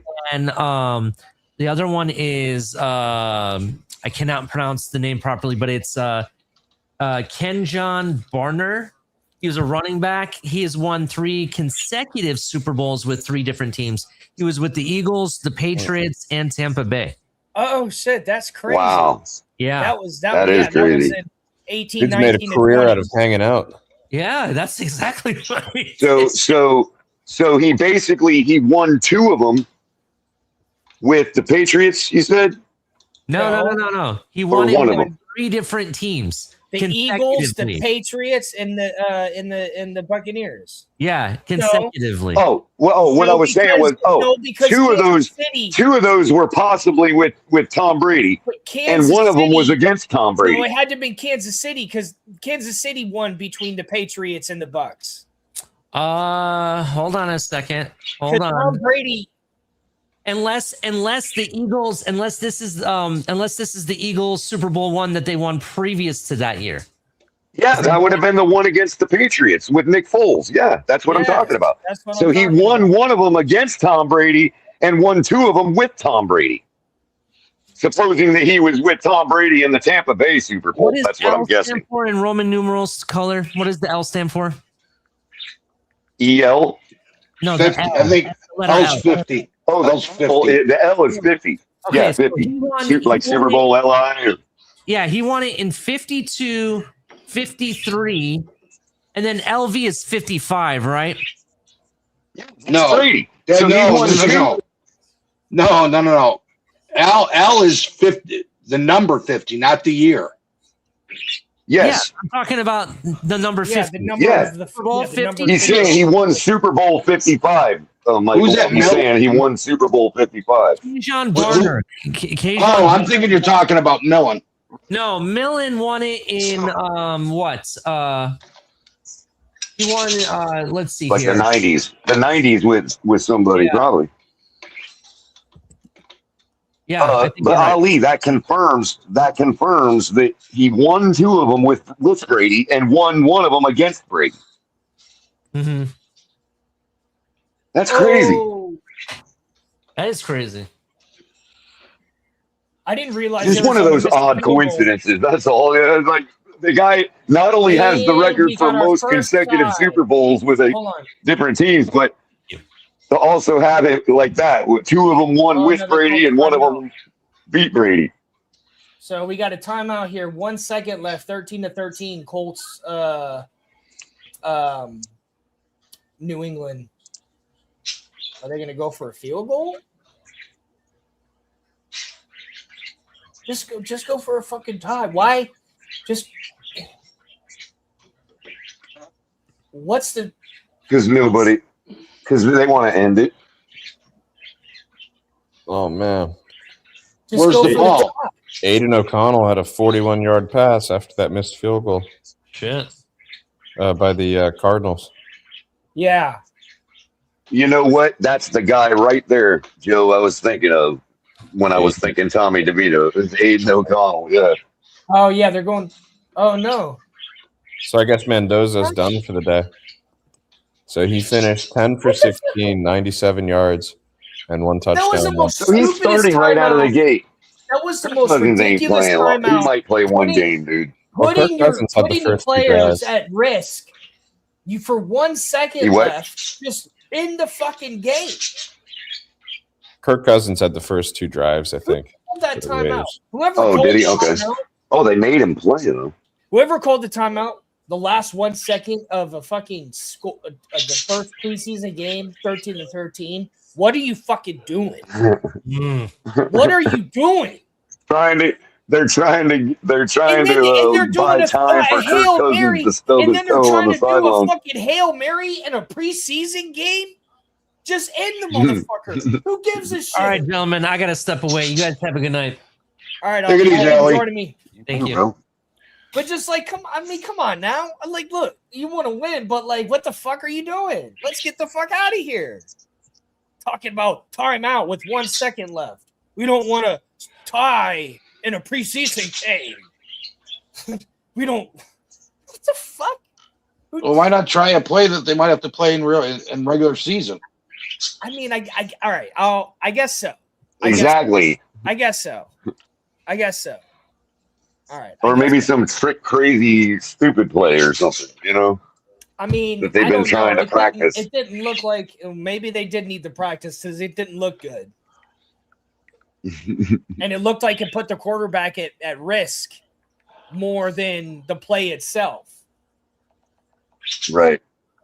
Because that's the thing. It's all good until somebody stubs their toe, and the coach has to answer why he did that. Well, maybe it's training him to try to make that, because that's a difficult play, when you're trying to make it to the corner and not get hit or take a hit. I don't know. That's just always a danger zone I feel for quarterbacks when I see that play. So if they're really trying to do better at that play, then I'm not upset. But I feel like that play is a dangerous play for quarterbacks. Well, they claim that it's because there might be a guy that needs a spot and you got to give every play a chance. But it's like, tell me this. If some undrafted free agent took a Hail Mary or a trick play and ran it for a touchdown to get a comeback win, sure, it'll be great for him. But has that actually ever solidified somebody a spot on a roster? No. No, it's usually that guy is like, everybody's like, oh, we traded that guy or we cut that guy. Yeah, exactly. Oh, yeah. You mean that one that everybody was excited about? Because this is played the last play of the game. I mean, they only, you know what I mean, though, right? But if you think about it, now that I think about it, how many they might not have a chance. How many other chances are they going to have? Where it's 1 second left. Well, that's what they game. Well, but the idea is. There might be a player that's struggling and he on that one play he catches a coach's eye, and it's just a stupid argument. You know what I mean? I'm not buying it. I'm with you. I think it's like, what could you really accomplish in 1 second? Because even if something like that happened, that's never landed a guy a roster spot. It's fun for the fans that going into the next like, oh wow, that guy. Yeah, that guy. He ain't even gonna. You know what I mean? Like. You're right. It's a waste of time. It's just risking injury on other people. Like, what's a defensive guy going to do? Yeah, make a tackle? All of a sudden, that got him the roster spot with 1 second left in a preseason game. You know what I mean? So I agree with you. I think it's like an excuse for them to just, I don't know. It's fun to be down there, bro. To be honest with you. If I had 1 second to play, I'd probably run a play too, just because it's fun to be down there and playing. But when it's your career and your money's on the line and all that, I probably wouldn't feel the same way. You're like, Coach, what are we doing? We don't really care about this game. We have to run a Hail Mary here. They're playing.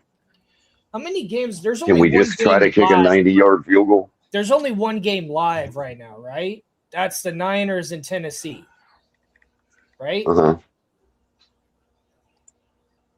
Because the Colts. Did Cam Ward get any snaps earlier, Tom? I'm not sure. So Cam Ward, who does he play for? Tennessee. Tennessee. Oh. Yeah, he I had. just was wondering if they had him 5 for 12. Yeah, 5 for 12. 5 for 12. Jesus Christ. He Those didn't help. He didn't help against the numbers. But he did have a right? touchdown drive. It was just a rushing touchdown. Yeah, the first drive of the game, he had a 16-yard completion, an 18-yard completion, and that was pretty much it. And then his second drive was 5 plays long. Didn't really do a whole lot. Sounds like they just wanted to get a look at a couple things. Oh, they gave him 3 drives. His third drive was 5 plays and didn't do anything. Got sacked, and then 2 incompletes. Will Lewis, is that Will Lewis out there? Levis? Will Levis. Will Lewis? I don't even know if he's still with them. Yeah, he's 0 for 1. Yeah, he's still with them. Because they have Trubisky. So Trubisky's a better backup. So Levis, Raheem Morris. I forgot Raheem Morris is one of the who is he? The defensive coordinator on San Fran? Raheem Morris? Yeah. Oh. Did he get a job somewhere? Yeah, he's a DC. Yeah, he's the defensive coordinator on he was being touted for What's up, Daniel Taylor? Thank you for being here with us tonight. Talk. Did you hear that? It's great to have football back, man. We're all happy football's back. The other night when that whole conversation, I don't know if you heard it about the electrical whatever plant right next to the 49ers field. There's like a pseudoscience theory type of theory that says like that's why they're having all these injury issues is because they're practicing right next to this. I'm glad you called it pseudoscience. Yeah, because I was gonna. Yeah, you know me. No, there was a whole. I think it was True Talk was on like spouting off about it on Pete's channel about how it sounds like something. It sounds exactly like something you would say. You're talking about the new stadium. And no, where they practice, their practice field is right next to some kind of like power plant type of thing. Well, I mean, substation, electrical substation. Yeah. I'm surprised they didn't claim it was a data center. Wait a minute, hold on a minute. That would have got more traction. So hold on. Is this the first year that they've practiced with this alleged substation? I have no idea. I was so mad about the topic of it that I didn't even look into that. Why? You don't believe it's real? No, it's because some doctor on Twitter was saying it, that he believes it and thinks it's like absolutely true, when it was just a theory that someone had. I mean, I don't. Now you're gonna have all the heart people out there. You know what I mean? Yeah. Oh they're God, acting like it's Chernobyl and like you have radiation or something. It's a whole range of issues too. It's all different issues. It's like and injuries. It's not like it was one type of injury that everyone was getting. Here you go. Are you ready? The 49ers have been practicing at their current Santa Clara facility next to the electrical infrastructure since 1988. Right. 38 years. Oh, you mean before they had? You mean before they had 4 Super Bowl championships? All of a sudden, there's a problem. Right. Yeah. Yeah. So the whole entire Montana era. Damn, I wish you were there the other night. I didn't even think about that. I was screaming about that. I've made it this far in life from having common sense. This guy was going on and on about pseudo. You busted the whole pseudoscience with one question, Michael. This guy's like he's got a PhD. I was like, first of all, it's a MD. It's not a PhD. And second of all, that doesn't mean he can't lie to people. We all watched what happened. Doesn't mean he can't be wrong. And also doesn't mean he can't be wrong. Joe, if a PhD couldn't be wrong, then we would only have one PhD in the entire world. Right. Hey, Joe, I have a CDLA. Right. I came up with it in about 12 seconds. Yeah. Oh, but I have an MMR. So I have an MMU card. What is I class have an B MMU license, Michael K. What's that? So it's a Class D license A? No, Class D's passenger, Class A's tractor trailer. But you said you have a CDLA? Yeah, commercial driver's license A. Yeah. For agricultural? No. A is tractor trailer. B is box truck with air brakes. Oh, okay. Or dump truck. I think it's anything anything over 26,000 pounds.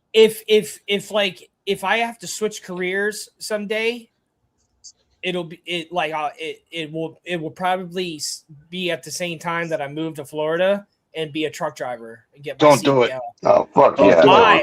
Fuck yeah. If I had it all to do life again, I would you talk me up. That is so funny to think about.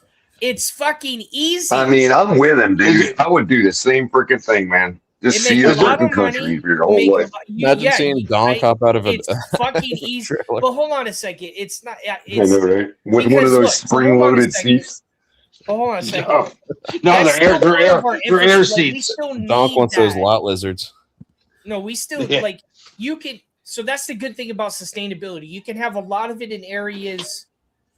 You can have a lot of it in some areas, and where the areas where you can't have so much, those other areas make up for that. So, like for me to switch careers, it's like we need people to drive things around the country. That's a sustainable practice. I could see you walking into a Buc-ee's wearing one of those headsets. People, is to have things delivered from point A to point B in this country. So you realize we can just build people to drive trucks now, right? We can just build people. They got automated trucks. They built one right here, baby, in 1986. So Don, you're going to be okay driving the truck that gets about 6 miles to the gallon of diesel fuel, pissing in a plastic Gatorade bottle and chucking it out the window.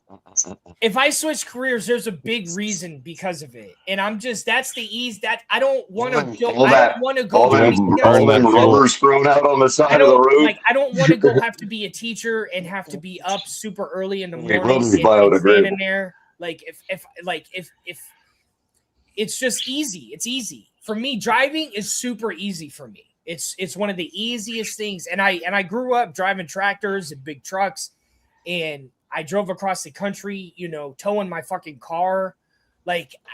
It's like I'm just good at it. It's not necessarily that I'm changing. It's the only other thing that I could see myself doing long term. It's easy. It's easy. You go from point A to point B. You have to make sure your vehicle's in good shape and all that. But that's it. There's nothing easy about being a truck driver. Well, Tom, there's still a chance, bro. Eventually we're going to have these drone trucks that are driven by people like you with an Xbox controller at your house. I mean, fuck it, I can do that. Yeah, exactly. For that 3 years ago. So what's wrong with truck driving? The autonomous trucks or whatever they are. It's Germany's whole road system. They built a whole road system in Germany to guide those things. Dude. Yeah, and it charges the vehicle. That's why their infrastructure is falling apart because nobody makes trucks for it. It's like the rail industry getting reinvented, but more efficient.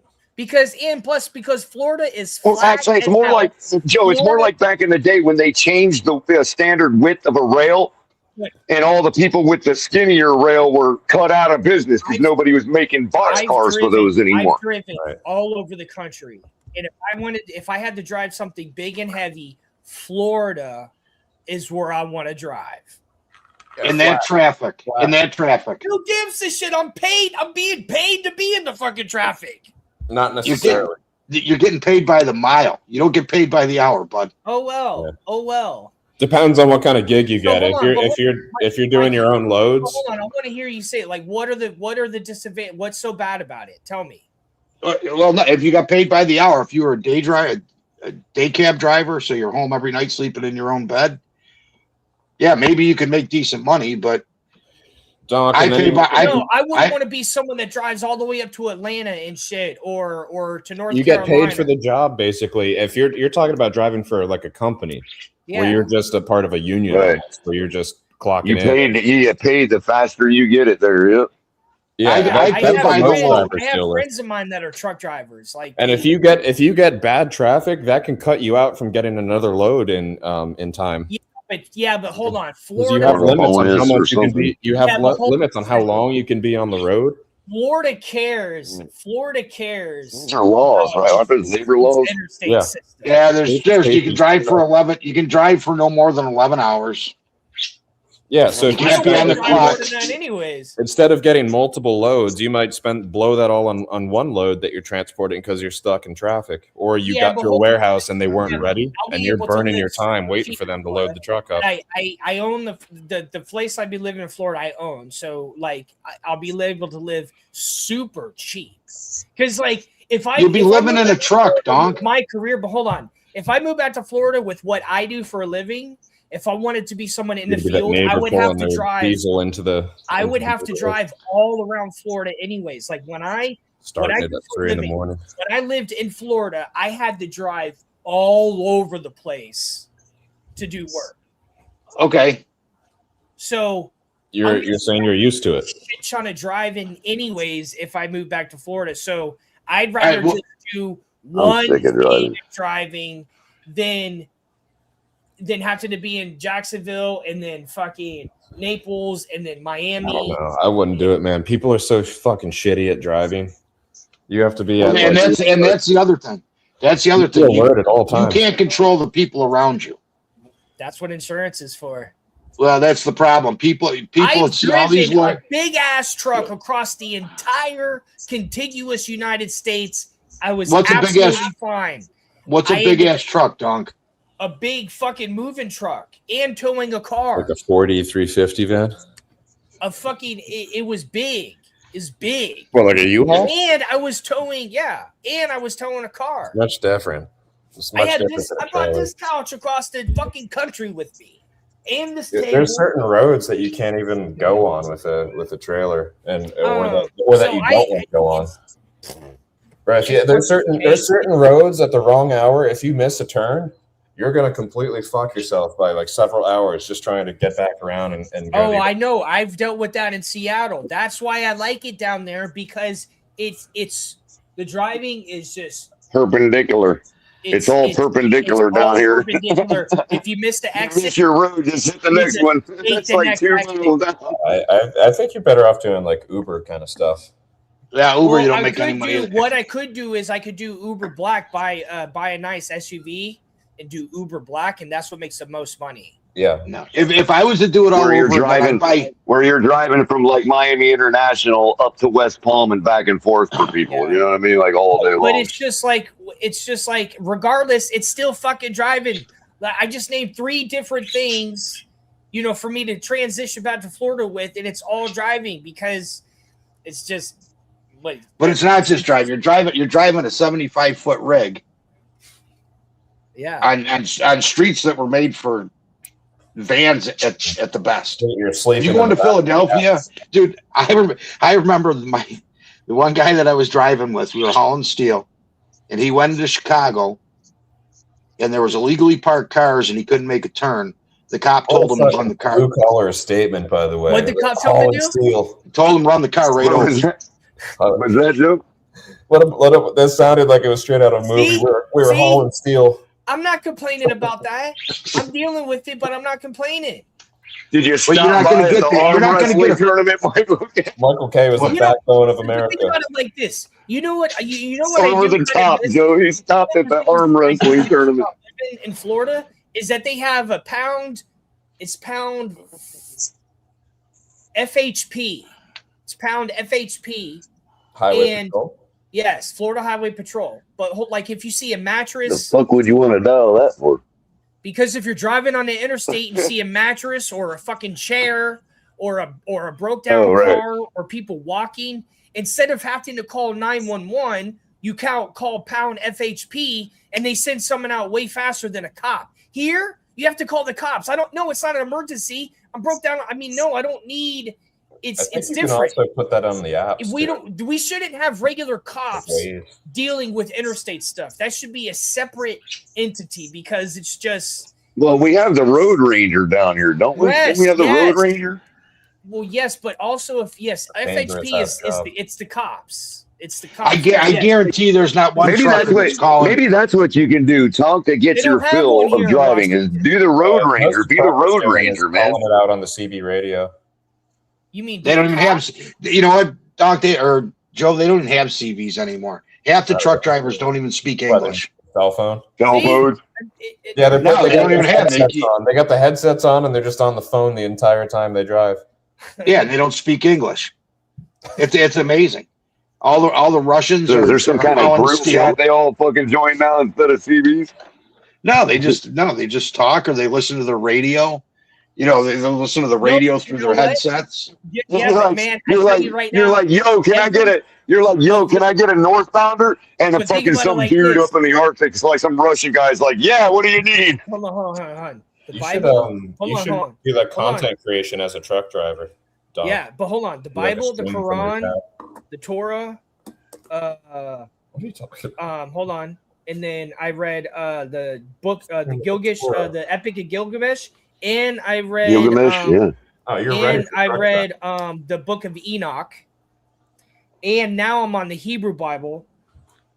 So that's 6 or 7 books I've read this year, all audiobooks. Wait a minute, which one? Which one? There's like 9 Torahs, dude. Or no, the Torah that I read. Are you talking about the Babylonian? Are you talking about the Babylonian Torah? No, it was just the Torah. It was the 5 first chapters of the Bible.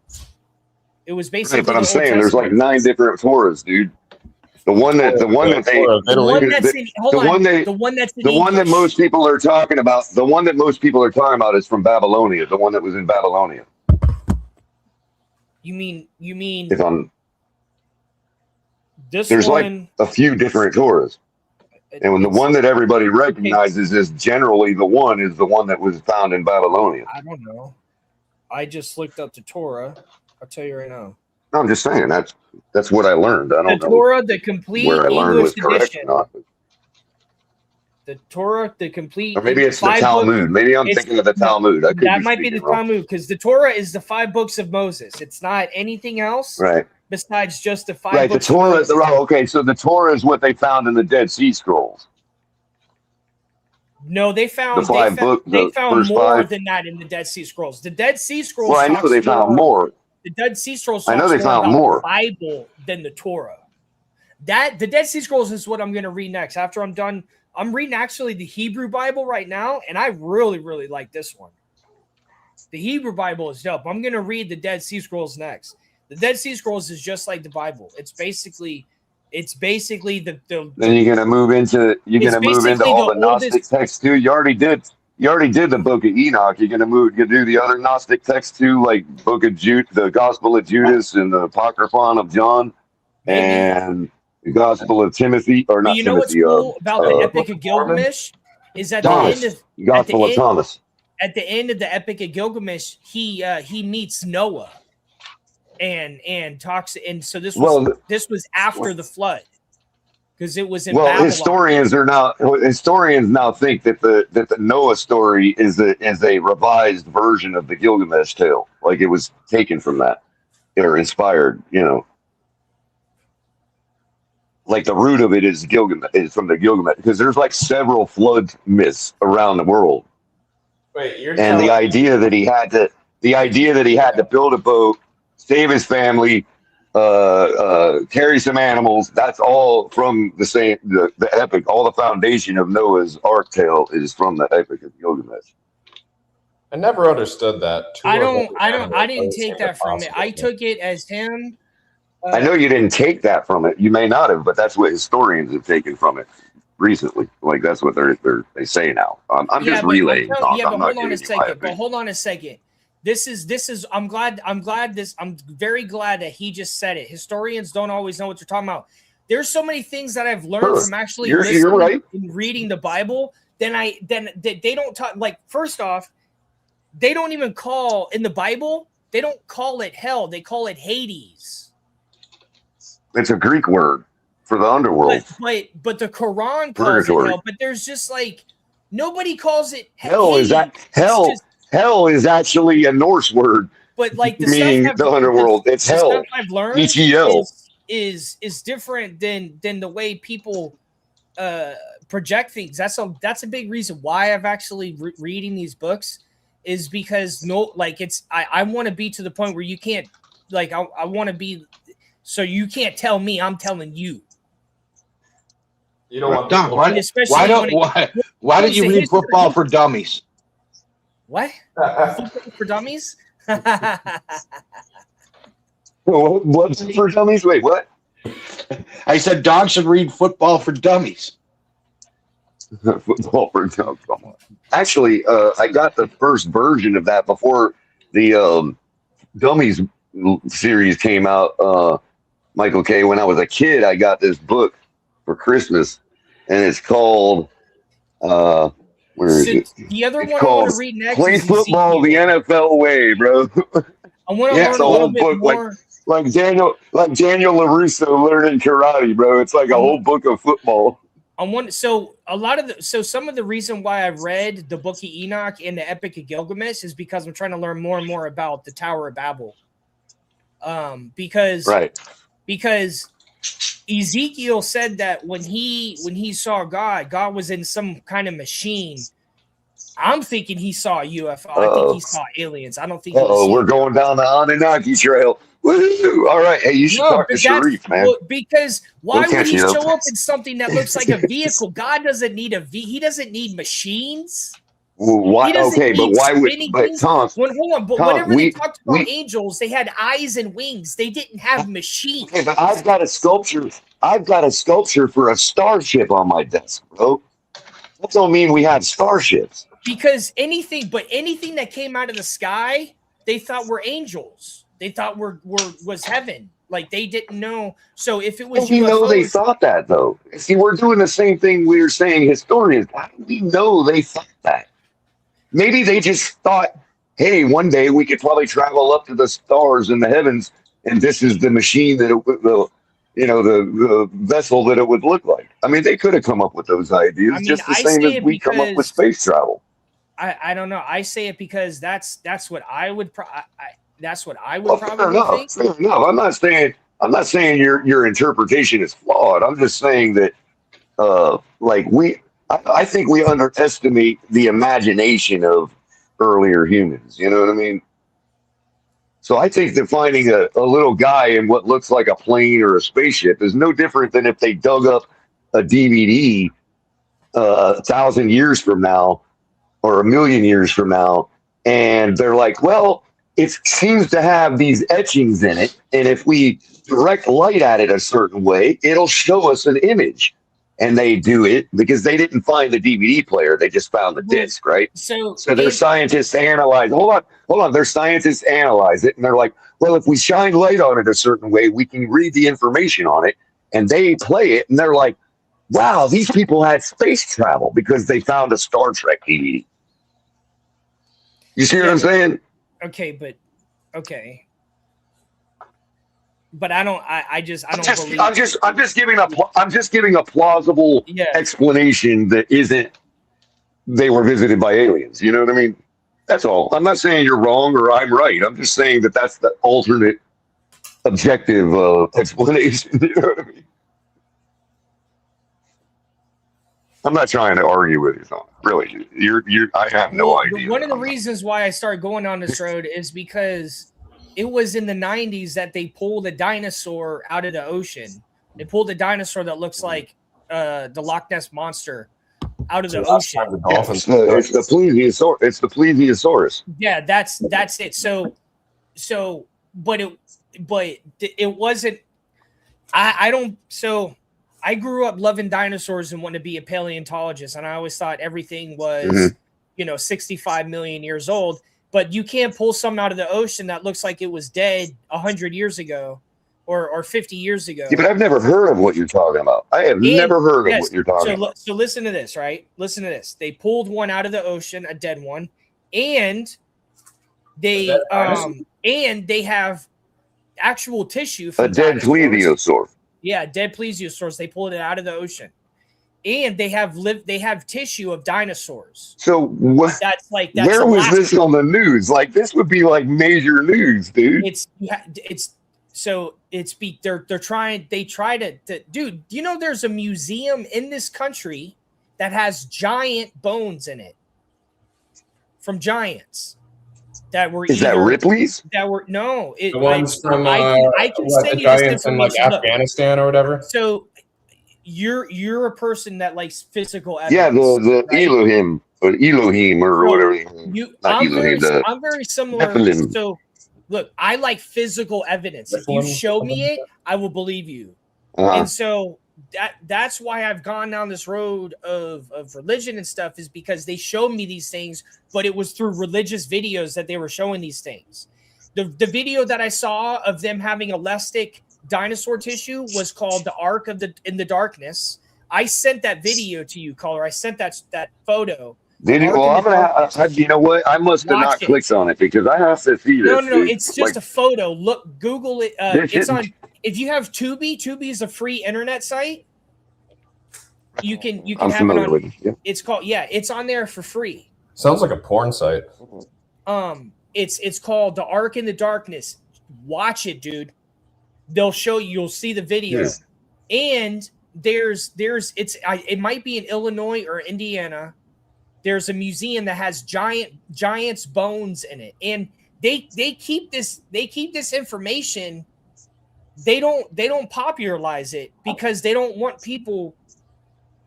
Well, there is a paleontological site in Missouri and Illinois, bro, near the Cahokia Mounds.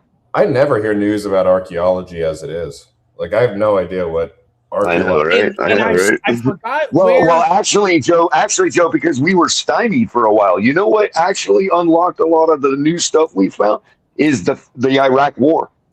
Because our archaeologists have been able to get into places we've never been before because we've taken over the Middle East. Yeah, that and LiDAR. Glad that you mentioned that. Listen to this. LiDAR technology. It almost makes me think that was the reason for it all.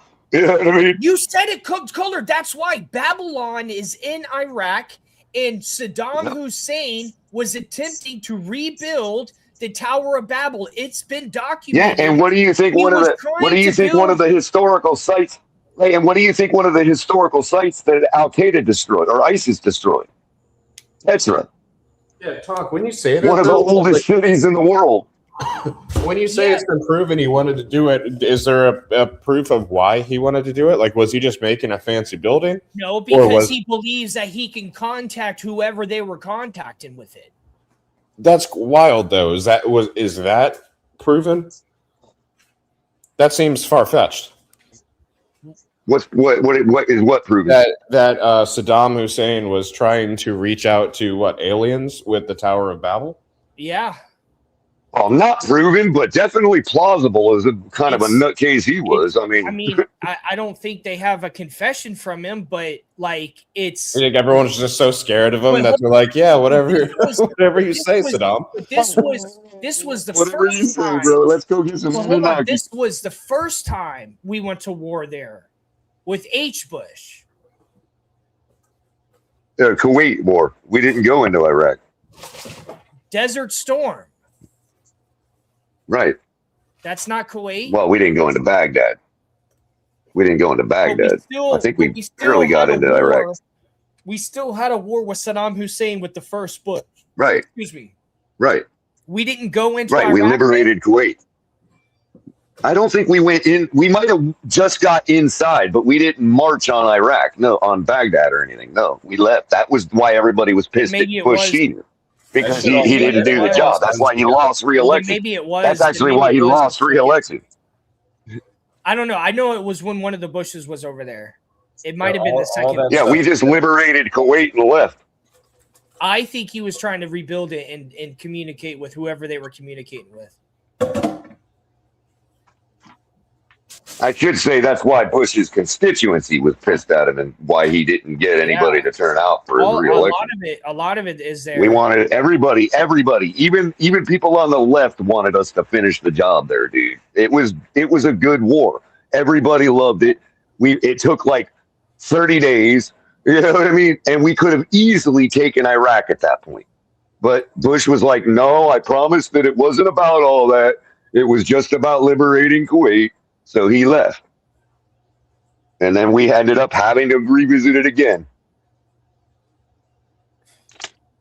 You know, it just is what it is.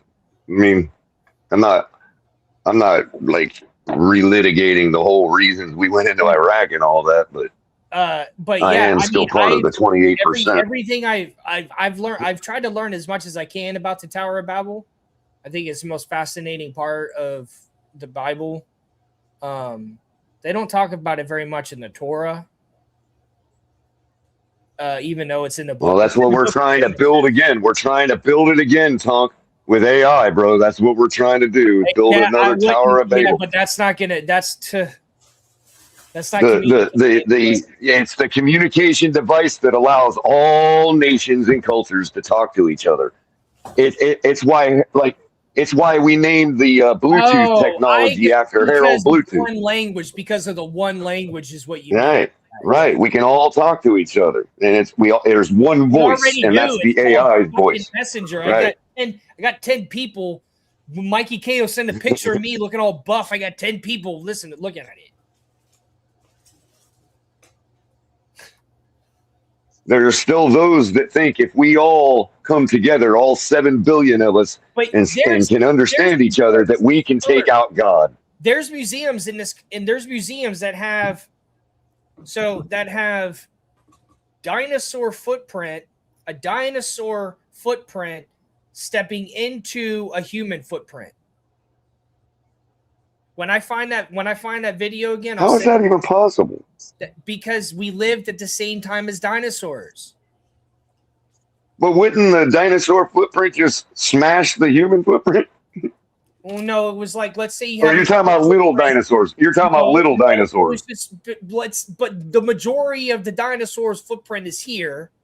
Just the top of it is smushed into a human. Oh. I don't know. All of that stuff can be faked, bro. I'm just saying. I'm not saying it was. I'm just saying it all can be. Because there's other ways to measure things age besides carbon. There's other ways to do it. I know. There's radio. There's all kinds of shit. Stratification. They use it all together. But it's hard to think that the Earth isn't billions of years old. I think that the Bible the way it talks about things, I think it's just in longer terms. It wasn't 5,000 years ago. There's no way. That's like the only Tom. That's the only rationalization I've ever been able to accept. I'm with you. That's the only rationalization I've been able to accept is that God's years are longer than ours. It's right. It's exactly, because look how fast God made everything in 7 days. You know, I mean, technically speaking, if you look at God as the entire universe, then his time is longer than ours. His year is longer than ours. Exactly. Because what is our year but a revolution around our sun? You know, I've heard of everybody else in the universe 5,000 years ago. I've heard of dog years, but never God years. The flood wasn't fucking 6,000 years ago. It was a lot longer than that. We're actually, if you think about it on those terms, we're still in the first year of God's existence. In God years. But I mean, if something could create all of that, then time doesn't exist for that entity. It doesn't. There's no time. That's what I mean. It wasn't God would be the one. Right. God would be the all-seeing. Right. God would be the all-encompassing, the all-seeing. He'd be the one that has the current universal present, the universal now, the universal moment in time that is now. That's only for God. That's not us. We see everything in the past. You're trying to crunch so much into one book. So they're trying to make it readable to where you will believe it. They're not going to say that Noah lived 1,000,000 years ago. Right. Or 500,000 years ago. They're going to say 5,000. They have no concept, would it be? Bro, half the world was still basing a year off lunar cycles, dude. 5,000 years old. Like, there's no way. It's got to be at least 1,000,000. And it's not the year, and it's not actually the year 5,000 and something like it is in China. I mean, I didn't even know the Earth was round.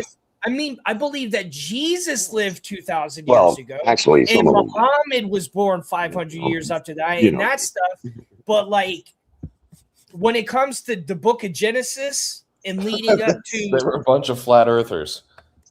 it's that time has to be way longer. I mean, actually, we regressed, Joe. People believe actually people in ancient times knew the Earth was round.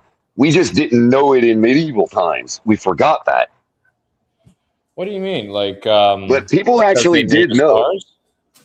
You mean that Aristotle? All them people knew the Earth was round. They just thought it was at the center of the solar system. Yeah. Oh, that's true. There was a Greek scholar. There was a Greek scholar that calculated the diameter of the Earth. And now that we know what it actually is, he was within like a couple miles, dude. What's the word for that? Epicycles of Earth in the center. There's a name. Epicycles. It's called epicycles. No. Well, okay. So the math that they use, the geometry that they came up with to explain it is called epicycles. Yeah, they used epicycles is what they call them. Yeah, I forgot what it's called. We're the center of the universe. Or the galaxy. We're the center of the galaxy. Geocentric. Yes, geocentric instead of heliocentric. Right. I was going to say paleocentric, but you're right, geocentric. I was going to say Eurocentric. I was like, that doesn't make sense. Well, technically, I mean, the Greenwich Mean Time.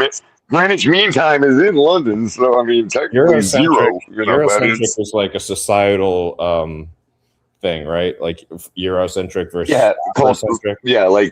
Like cultural. Yeah. Like a societal mind of thinking.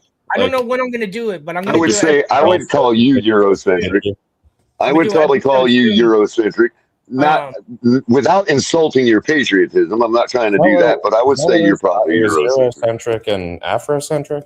I'm gonna do an episode history terms on the Yeah, I think I'm thinking of the wrong Eurocentric. You're right. In regards to Afrocentric, Eurocentric, or I don't know what they would call the East. And Google's showing me there's an American-centric as well. I wonder what that is. Well, nowadays, yeah, that would be a Amero-centric. American-centric. I'll be right back. What would you say is the top when people say like American like culture and cuisine? What would you say is our top cuisine that is like that is truly American and only kind of American? I don't know about we have more goofy. Like I would say barbecue. Well, we have more goofy things like barbecue, but we also do goofy things like fried ravioli in Missouri and gooey butter cake and stuff like that. Like if you were to put one across it, like I would think chicken wing, like buffalo chicken wings, and chicken wings, and barbecue. Pizza. Like I know other cultures have done like their own like pizza variant of barbecue, but anything fake Italian, anything fake Italian like pizza. Sure. Yeah. I just sacrifice pizza neither to Italy or to Americans because Italians don't want us to have it, but they also don't want to claim it as Italian because they're right. Exactly. Joe, there was a couple radio jocks back in the day that did a sweet. They used to do a segment called Sweet 16. And it was they were modeling it after the NCAA basketball tournament, but they would do like the Sweet 16 of a given topic once a week, right? And they would each vote they would have a list of different things for whatever the topic was, and they would do a bracket, pit them up against each other and vote. And they usually had like 4 guys in studio. And if they had an even number of guys, they would use a caller as the tiebreaker, and they would go through each round. They did the Sweet 16 of the number of the best America's favorite food, right? And the final came down to pizza. The final came down to pizza versus bacon. That was the final. Yeah, I would say our breakfast is renowned. Well, it had to go to a caller for a tiebreaker, and the caller chose pizza. You know why? He chose bacon because you can put bacon on pizza. That's true. Yeah, but like bacon is definitely like other countries do like a very, very, very close. Like the way we do. Yeah. Not like every morning as a staple. Right. That is kind of American. I would say, yeah, bacon strips is American.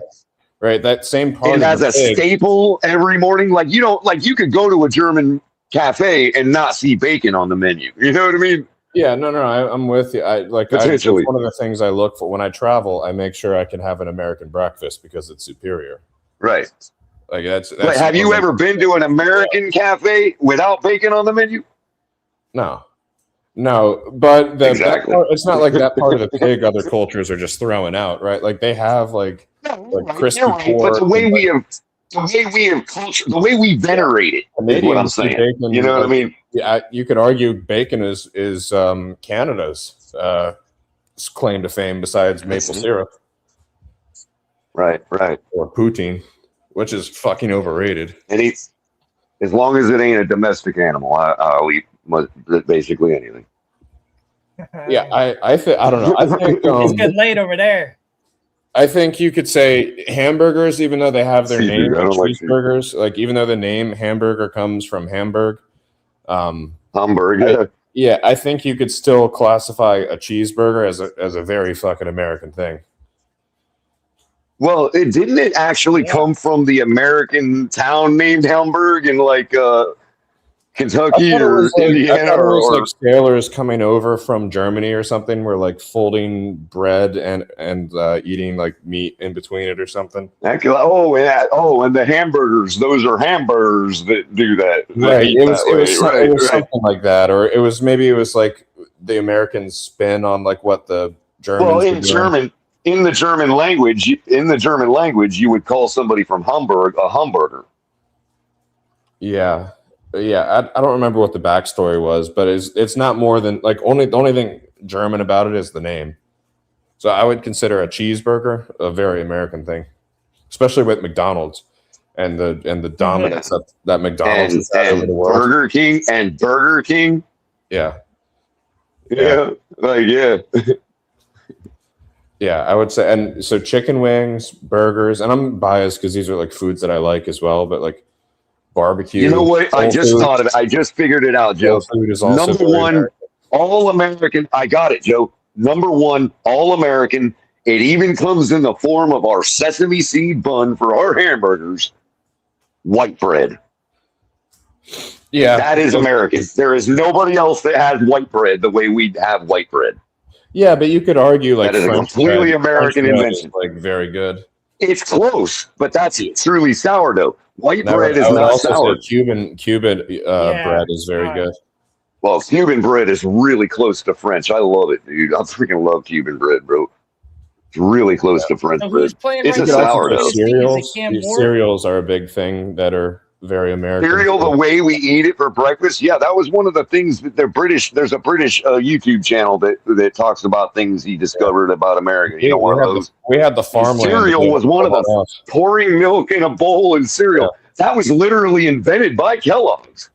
Yeah. No, the other as a way to feed nursing home patients.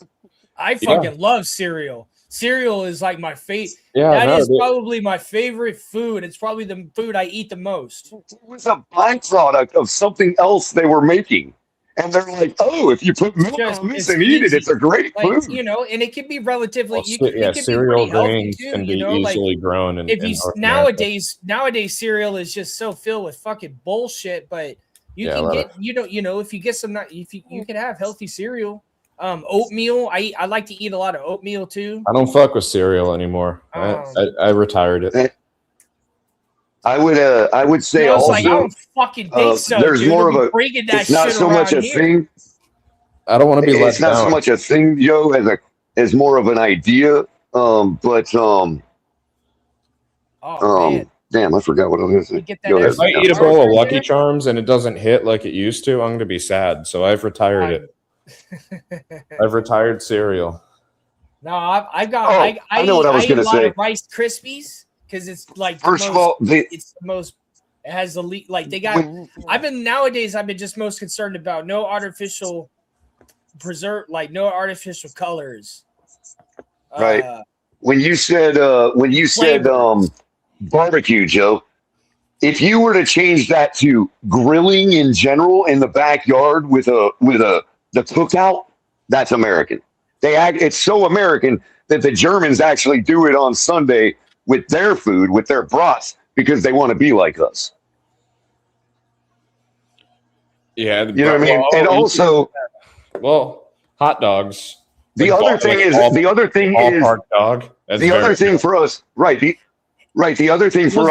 size. That's another Nowhere reason. else do you have a 50-ounce steak that you can win $100 for eating. That kind of thing is American. So the size of people too. Hold on. So you funny because they like the culture of cooking out on Sundays. They embrace that. That goes very well with football. Yeah. Well, for them, it's soccer or IndyCar racing. That's their tennis. Those are their three sports that was always on the TV. But do they have Sunday soccer the way we have Sunday football? I don't know. I think so. They have IndyCar racing on Sunday. But they all love that, dude. They all sit there and watch IndyCar racing. It's NASCAR. Okay. I was just thinking, like, if we do have an NFL team in Germany, that's one of the reasons why it would snap is because that culture, because when you have that culture there already, that resonates well with that type of stuff, then it's just a natural thing. Right. Well, it's not as if Germans didn't ever.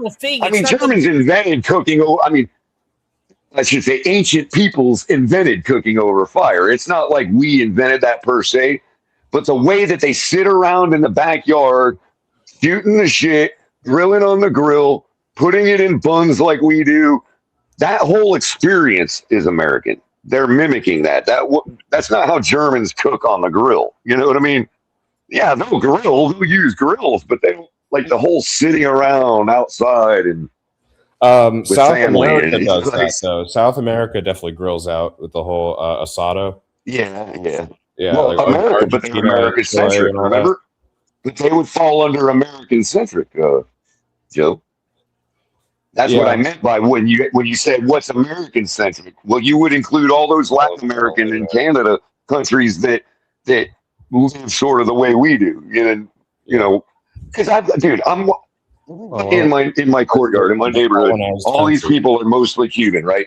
And there's a family that lives across my courtyard that is first and second gen Cuban. They don't speak English, right? And dude, all I see every weekend is the same thing I've seen my whole life, bro. They sit out, cook out, you know what I mean? Watching TV, have the family over, play some music, you know what I mean? Like, it's the same experience. It's still American. It's still, nothing's changed. Dude, to me. I think the way that we balloon up is also very American. Balloon yeah, that's what I meant. Like, you don't see people like supersized that, man. You just don't see. We've got like people with farm animal builds. We just don't see them. Oh, yeah, what we call corn fed. But because we're capitalists, dude. We have fucking the food lines up. The food lines up for us. That's cereal and diabetes. Why do you think everybody around the world loves the Americans G.I. Joe? Because of their big dudes. But dude, our food has so much bullshit. They don't have as much bullshit in their food over there. You look in their ingredients, it's like 3 ingredients for a bag of for food. Like, we had to have a guy taste a little more. We had to have a guy specifically fucking hate the shit out of that in our government to try to stop it. Like, we had in like Pepsi, this, it's like these fucking brands, man. The shit pisses me off. Pepsi putting out a statement that we're going to eventually move out and take away artificial ingredients. And then Skittles is saying that they're going to do away with artificial ingredients. Why put it in there in the first place? What the fuck? Why put the shit in there in the first place and trying to give it to kids and shit? It's fucking bullshit. These people should be in prison. Like, we shouldn't have all this bullshit in our food. Wait, Dog. So you're saying, hold on. You're saying Pepsi's going to remove all of their artificial ingredients? They made. Are they going to start serving? Are they going to start serving water? Well, Well, it's a cost savings thing, right? Like it's a part of the reason is that it's cheaper to pump the artificial stuff. I know it's bullshit. Naturally sourced. It doesn't matter. It doesn't matter. It's petroleum. Well, it's profits, based, and that's what drives people. Petroleum based to make these petroleum based fucking bullshit. Yeah, I'm not disagreeing with that. I'm giving you a reason of why they do it. Yep, you're right, Joe. Once people start understanding that a business is about making money, then that's everything. The weird stuff they do becomes more easy to understand. It's a creature that doesn't have emotions. It has nothing to do with that. It's like these people were allowed to do that. That's the problem. Oh, you mean like? Oh, well, yeah. Like we're a free country. We're not regulating the cereal industry. It was government mandates that put shit out that they said, oh yeah, like you can use these ingredients, like and the fucking doctors and the doctors that work to make these ingredients. Fuck all those people. Yeah, $1 billion before anybody finds all that out, huh? You know what I know that's fine. That's the exact type, but they don't have get it how you live. like we got. Get it how you live, player. But you know what? At the end of the day, that's on your countries. The countries that have those regulations, they're not as hand holding with politics and big corporations like we are. Right. Like there's never going to be those laws in place because those big corporations are gonna be fighting back. Well, England is banned every dye there is, bro. Pretty much. And it's not just the cost; it's also the addiction. Well, it's it's like, look, if you're putting stuff in that's going to keep people coming back, you're going to put that ingredient in. has its issues, but like when RFK whatever that is, Joe, I think they put it in McDonald's. But when RFK finally was in that position, and made for these me, statements, it's the goldfish. If I walk down that aisle and I see it on sale, I get a little chub. When he made these statements and like put this effort out there, and look at the change it's made. Now these companies like, oh, we are gonna do away with it. It's like, believe it when I see it. You talking about RFK? You talking about RFK? Yeah. Believe it when I see it. I mean, no, you're right. It's just, it feels good. Like we don't. Our fucking politicians. But I don't think it's going to stop us from being fat. We're going to find ways to be president so bad. I wanted to be president. Americans are fat. I think RFK actually means well. I just think he's Pollyannish about it. Well, hold on a second. Like I don't think he got. I could be mayor. We're still going to find ways to be fat. But I don't know if I want to be president more because like our government is so wrapped up in fucking Epstein clients. I don't even want to work with any of those people, dude. Right. If they started regulating, snacks and stuff like that, but like Americans would be finding ways to get fat as fuck, like just loopholes and shit. Just dumping sugar on food or something, Yeah, but that's an individual decision. Yeah, that we've been training for years. You have the option now. We're gonna be fat for a while. Shit. And speaking of fat people, by the way, I wish somebody would give me some of it. I want to talk about sumo wrestling. I don't know if you guys know much about sumo wrestling. But a little bit. They have to push each other out of a circle, right? Yeah, it's basically like an offensive line drill. And they basically either got to throw them to the ground or push them out of the ring. And it's about 10 seconds long, and they're basically slapping and pushing and dodging and hurling and turning and stuff. It's the flat earthers king of the hill. Yeah. So hold on, what do you getting at though? What do you getting at? It's one sport that like if Americans actually got into, like and got behind, we would dominate. It'd be a way for the. You're saying that it'd be a way for the fat people to get better. Well, yeah, we would dominate because we'd have sport. NFL players playing it. We have a talent pool that be rugby and Mongolia don't have. It'd be rugby and NFL. You're onto something. You give us 10 years with putting sumo in high schools. You know who and we're gonna have the best possible sumo athletes. Is UFC? UFC should start doing that. UFC should do a fucking sumo. Yeah. And by the way, sumo is an excellent sport because of there's a lot of respect in it. When you win in a sumo bout, you don't celebrate, you don't, touchdown dance or any of that. You don't get in the face of the opponent. Oh, it's like baseball. You don't clap or celebrate. You basically, you keep a straight face. You walk back to your spot. You crouch down and thank the judge. accept your gift, and then you basically sit there for the next bout, and you give water to the sumo wrestlers as they're preparing. It's like a very sounds like baseball. Driven, well, see that, but that's the thing. Like we would. Americans would hate that. They would want that's the what exactly. It sounds like baseball, bro. We already got that. It's baseball. But hold on. No, even baseball, you got the bat flips, and you got people. But that's if you started at the bottom. If you started it at the top, there would be people that would be willing to do that at the very top. Yeah, it would have to be the trickle down effect. They would have to start. And only at the very top, and then eventually people would start doing it in the lower levels. And they protect sumo in Japan, so they only let so many people from other countries to be involved in the sumo tournament. So Japan is super. I wonder what Japan that is is. super strict about so much stuff like that, dude. Yeah, so Mongolia is one of the frequent ones, and they actually have a guy. Imagine if America did that. Imagine what they'd say about us, Joe, if America did that. I wonder what they'd say about us. I know. They call us fascists and fucking bigots and Nazis. I forgot. Yeah, no, they control. It's to protect basically the. I think so. I don't mean to. I don't mean to be a dick. I'm sorry. It's all right. It's fine, dude. That's what I'd be called out here. I think they are gripping with it. Like if they did open that up to just like massive amounts of Americans getting involved in the sport, it would eventually become less Japanese people in it. Japan has all. I understand why they do it. I'm not. That's their business. The lifestyle is fucking awesome, by the way. All those guys do is just eat. That's all they do. They walk to restaurants in like these large groups, and then they eat all together, like insane amounts. They just walk around in those kimono looking things. It's crazy. You know what's funny, Joe? I'll go to a Japanese restaurant, and I got a personal set of chopsticks, dude. I actually prefer using them. Once I learned how as a kid, I realized why. As I got older, I realized why they're useful for their cuisine. And I actually bring my own set and do it, not out of a cultural thing, actually out of a practical thing. And now that I've got arthritis in my hand, I kind of need to do it.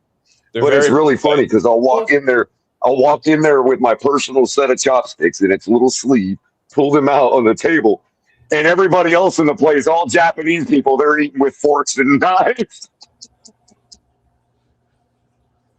I think all the Japanese people are eating forks and knives. They think you're mocking them.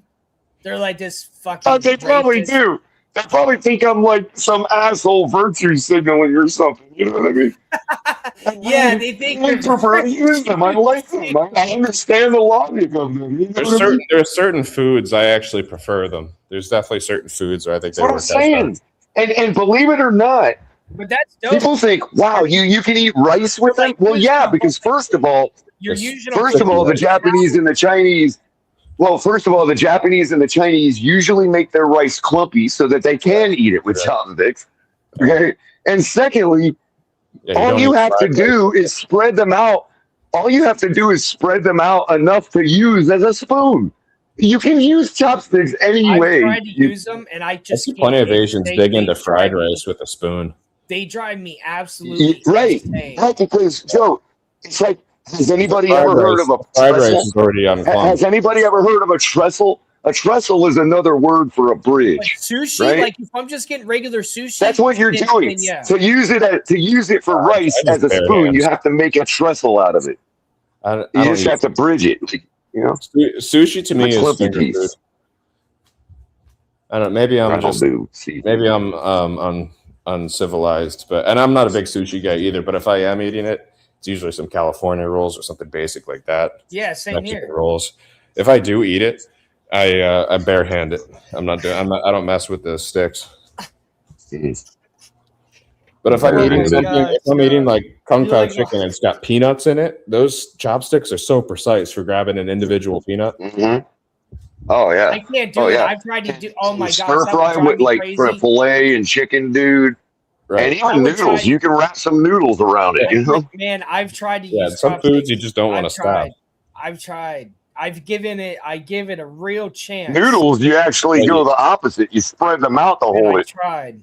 Some noodles wasn't for me. Some noodles are too slick. Well, they're real I tried. slick. I was like, I can't do it. Yeah, they're slick. Only for sushi. There's only one Japanese restaurant I've been to that had noodles. Actually, it's the one in Farmington, Missouri. For some reason, that's a good starter is sushi because you can kind of squish it in between the two. Yeah, you don't have the proper grip. But if you don't fix the grip, I think you're not gonna. That's the whole thing. That's the whole thing, Joe. It's how you place them in your hands, and it makes complete sense once you do. Now, once you understand it, all you're doing is extending your index and your thumb. That's all you're doing. They make the sushi stick. They make the Hold on. They make the what are they called? Pinch with them. The chopstick. They make the chopsticks, but that have the little pivot on it. The guide. Yeah. Well, yeah. Well, the Japanese steakhouses in Florida. The ones in West Palm, like there was one on Okeechobee and Military that was there forever. I went there every year for my birthdays, right? Hold on. What would that be called?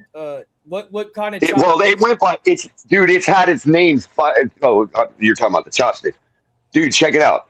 Most of the Japanese steakhouses in Florida, like they have the kid model. And what they've done is they've taken a little tiny piece of cotton as a pillow, as a fulcrum, and they wrap a rubber band around it so kids can use it. Here it is. Look. No, here it is. Loaded. You know what I searched? I searched user-friendly chopsticks. Right. And they have chopsticks with the other end and a rubber band. Yeah. So here's one right here. Easy to use, reusable chopsticks. Yeah, they got what do they have they're connected, so you just basically there's one right here that has the little connection.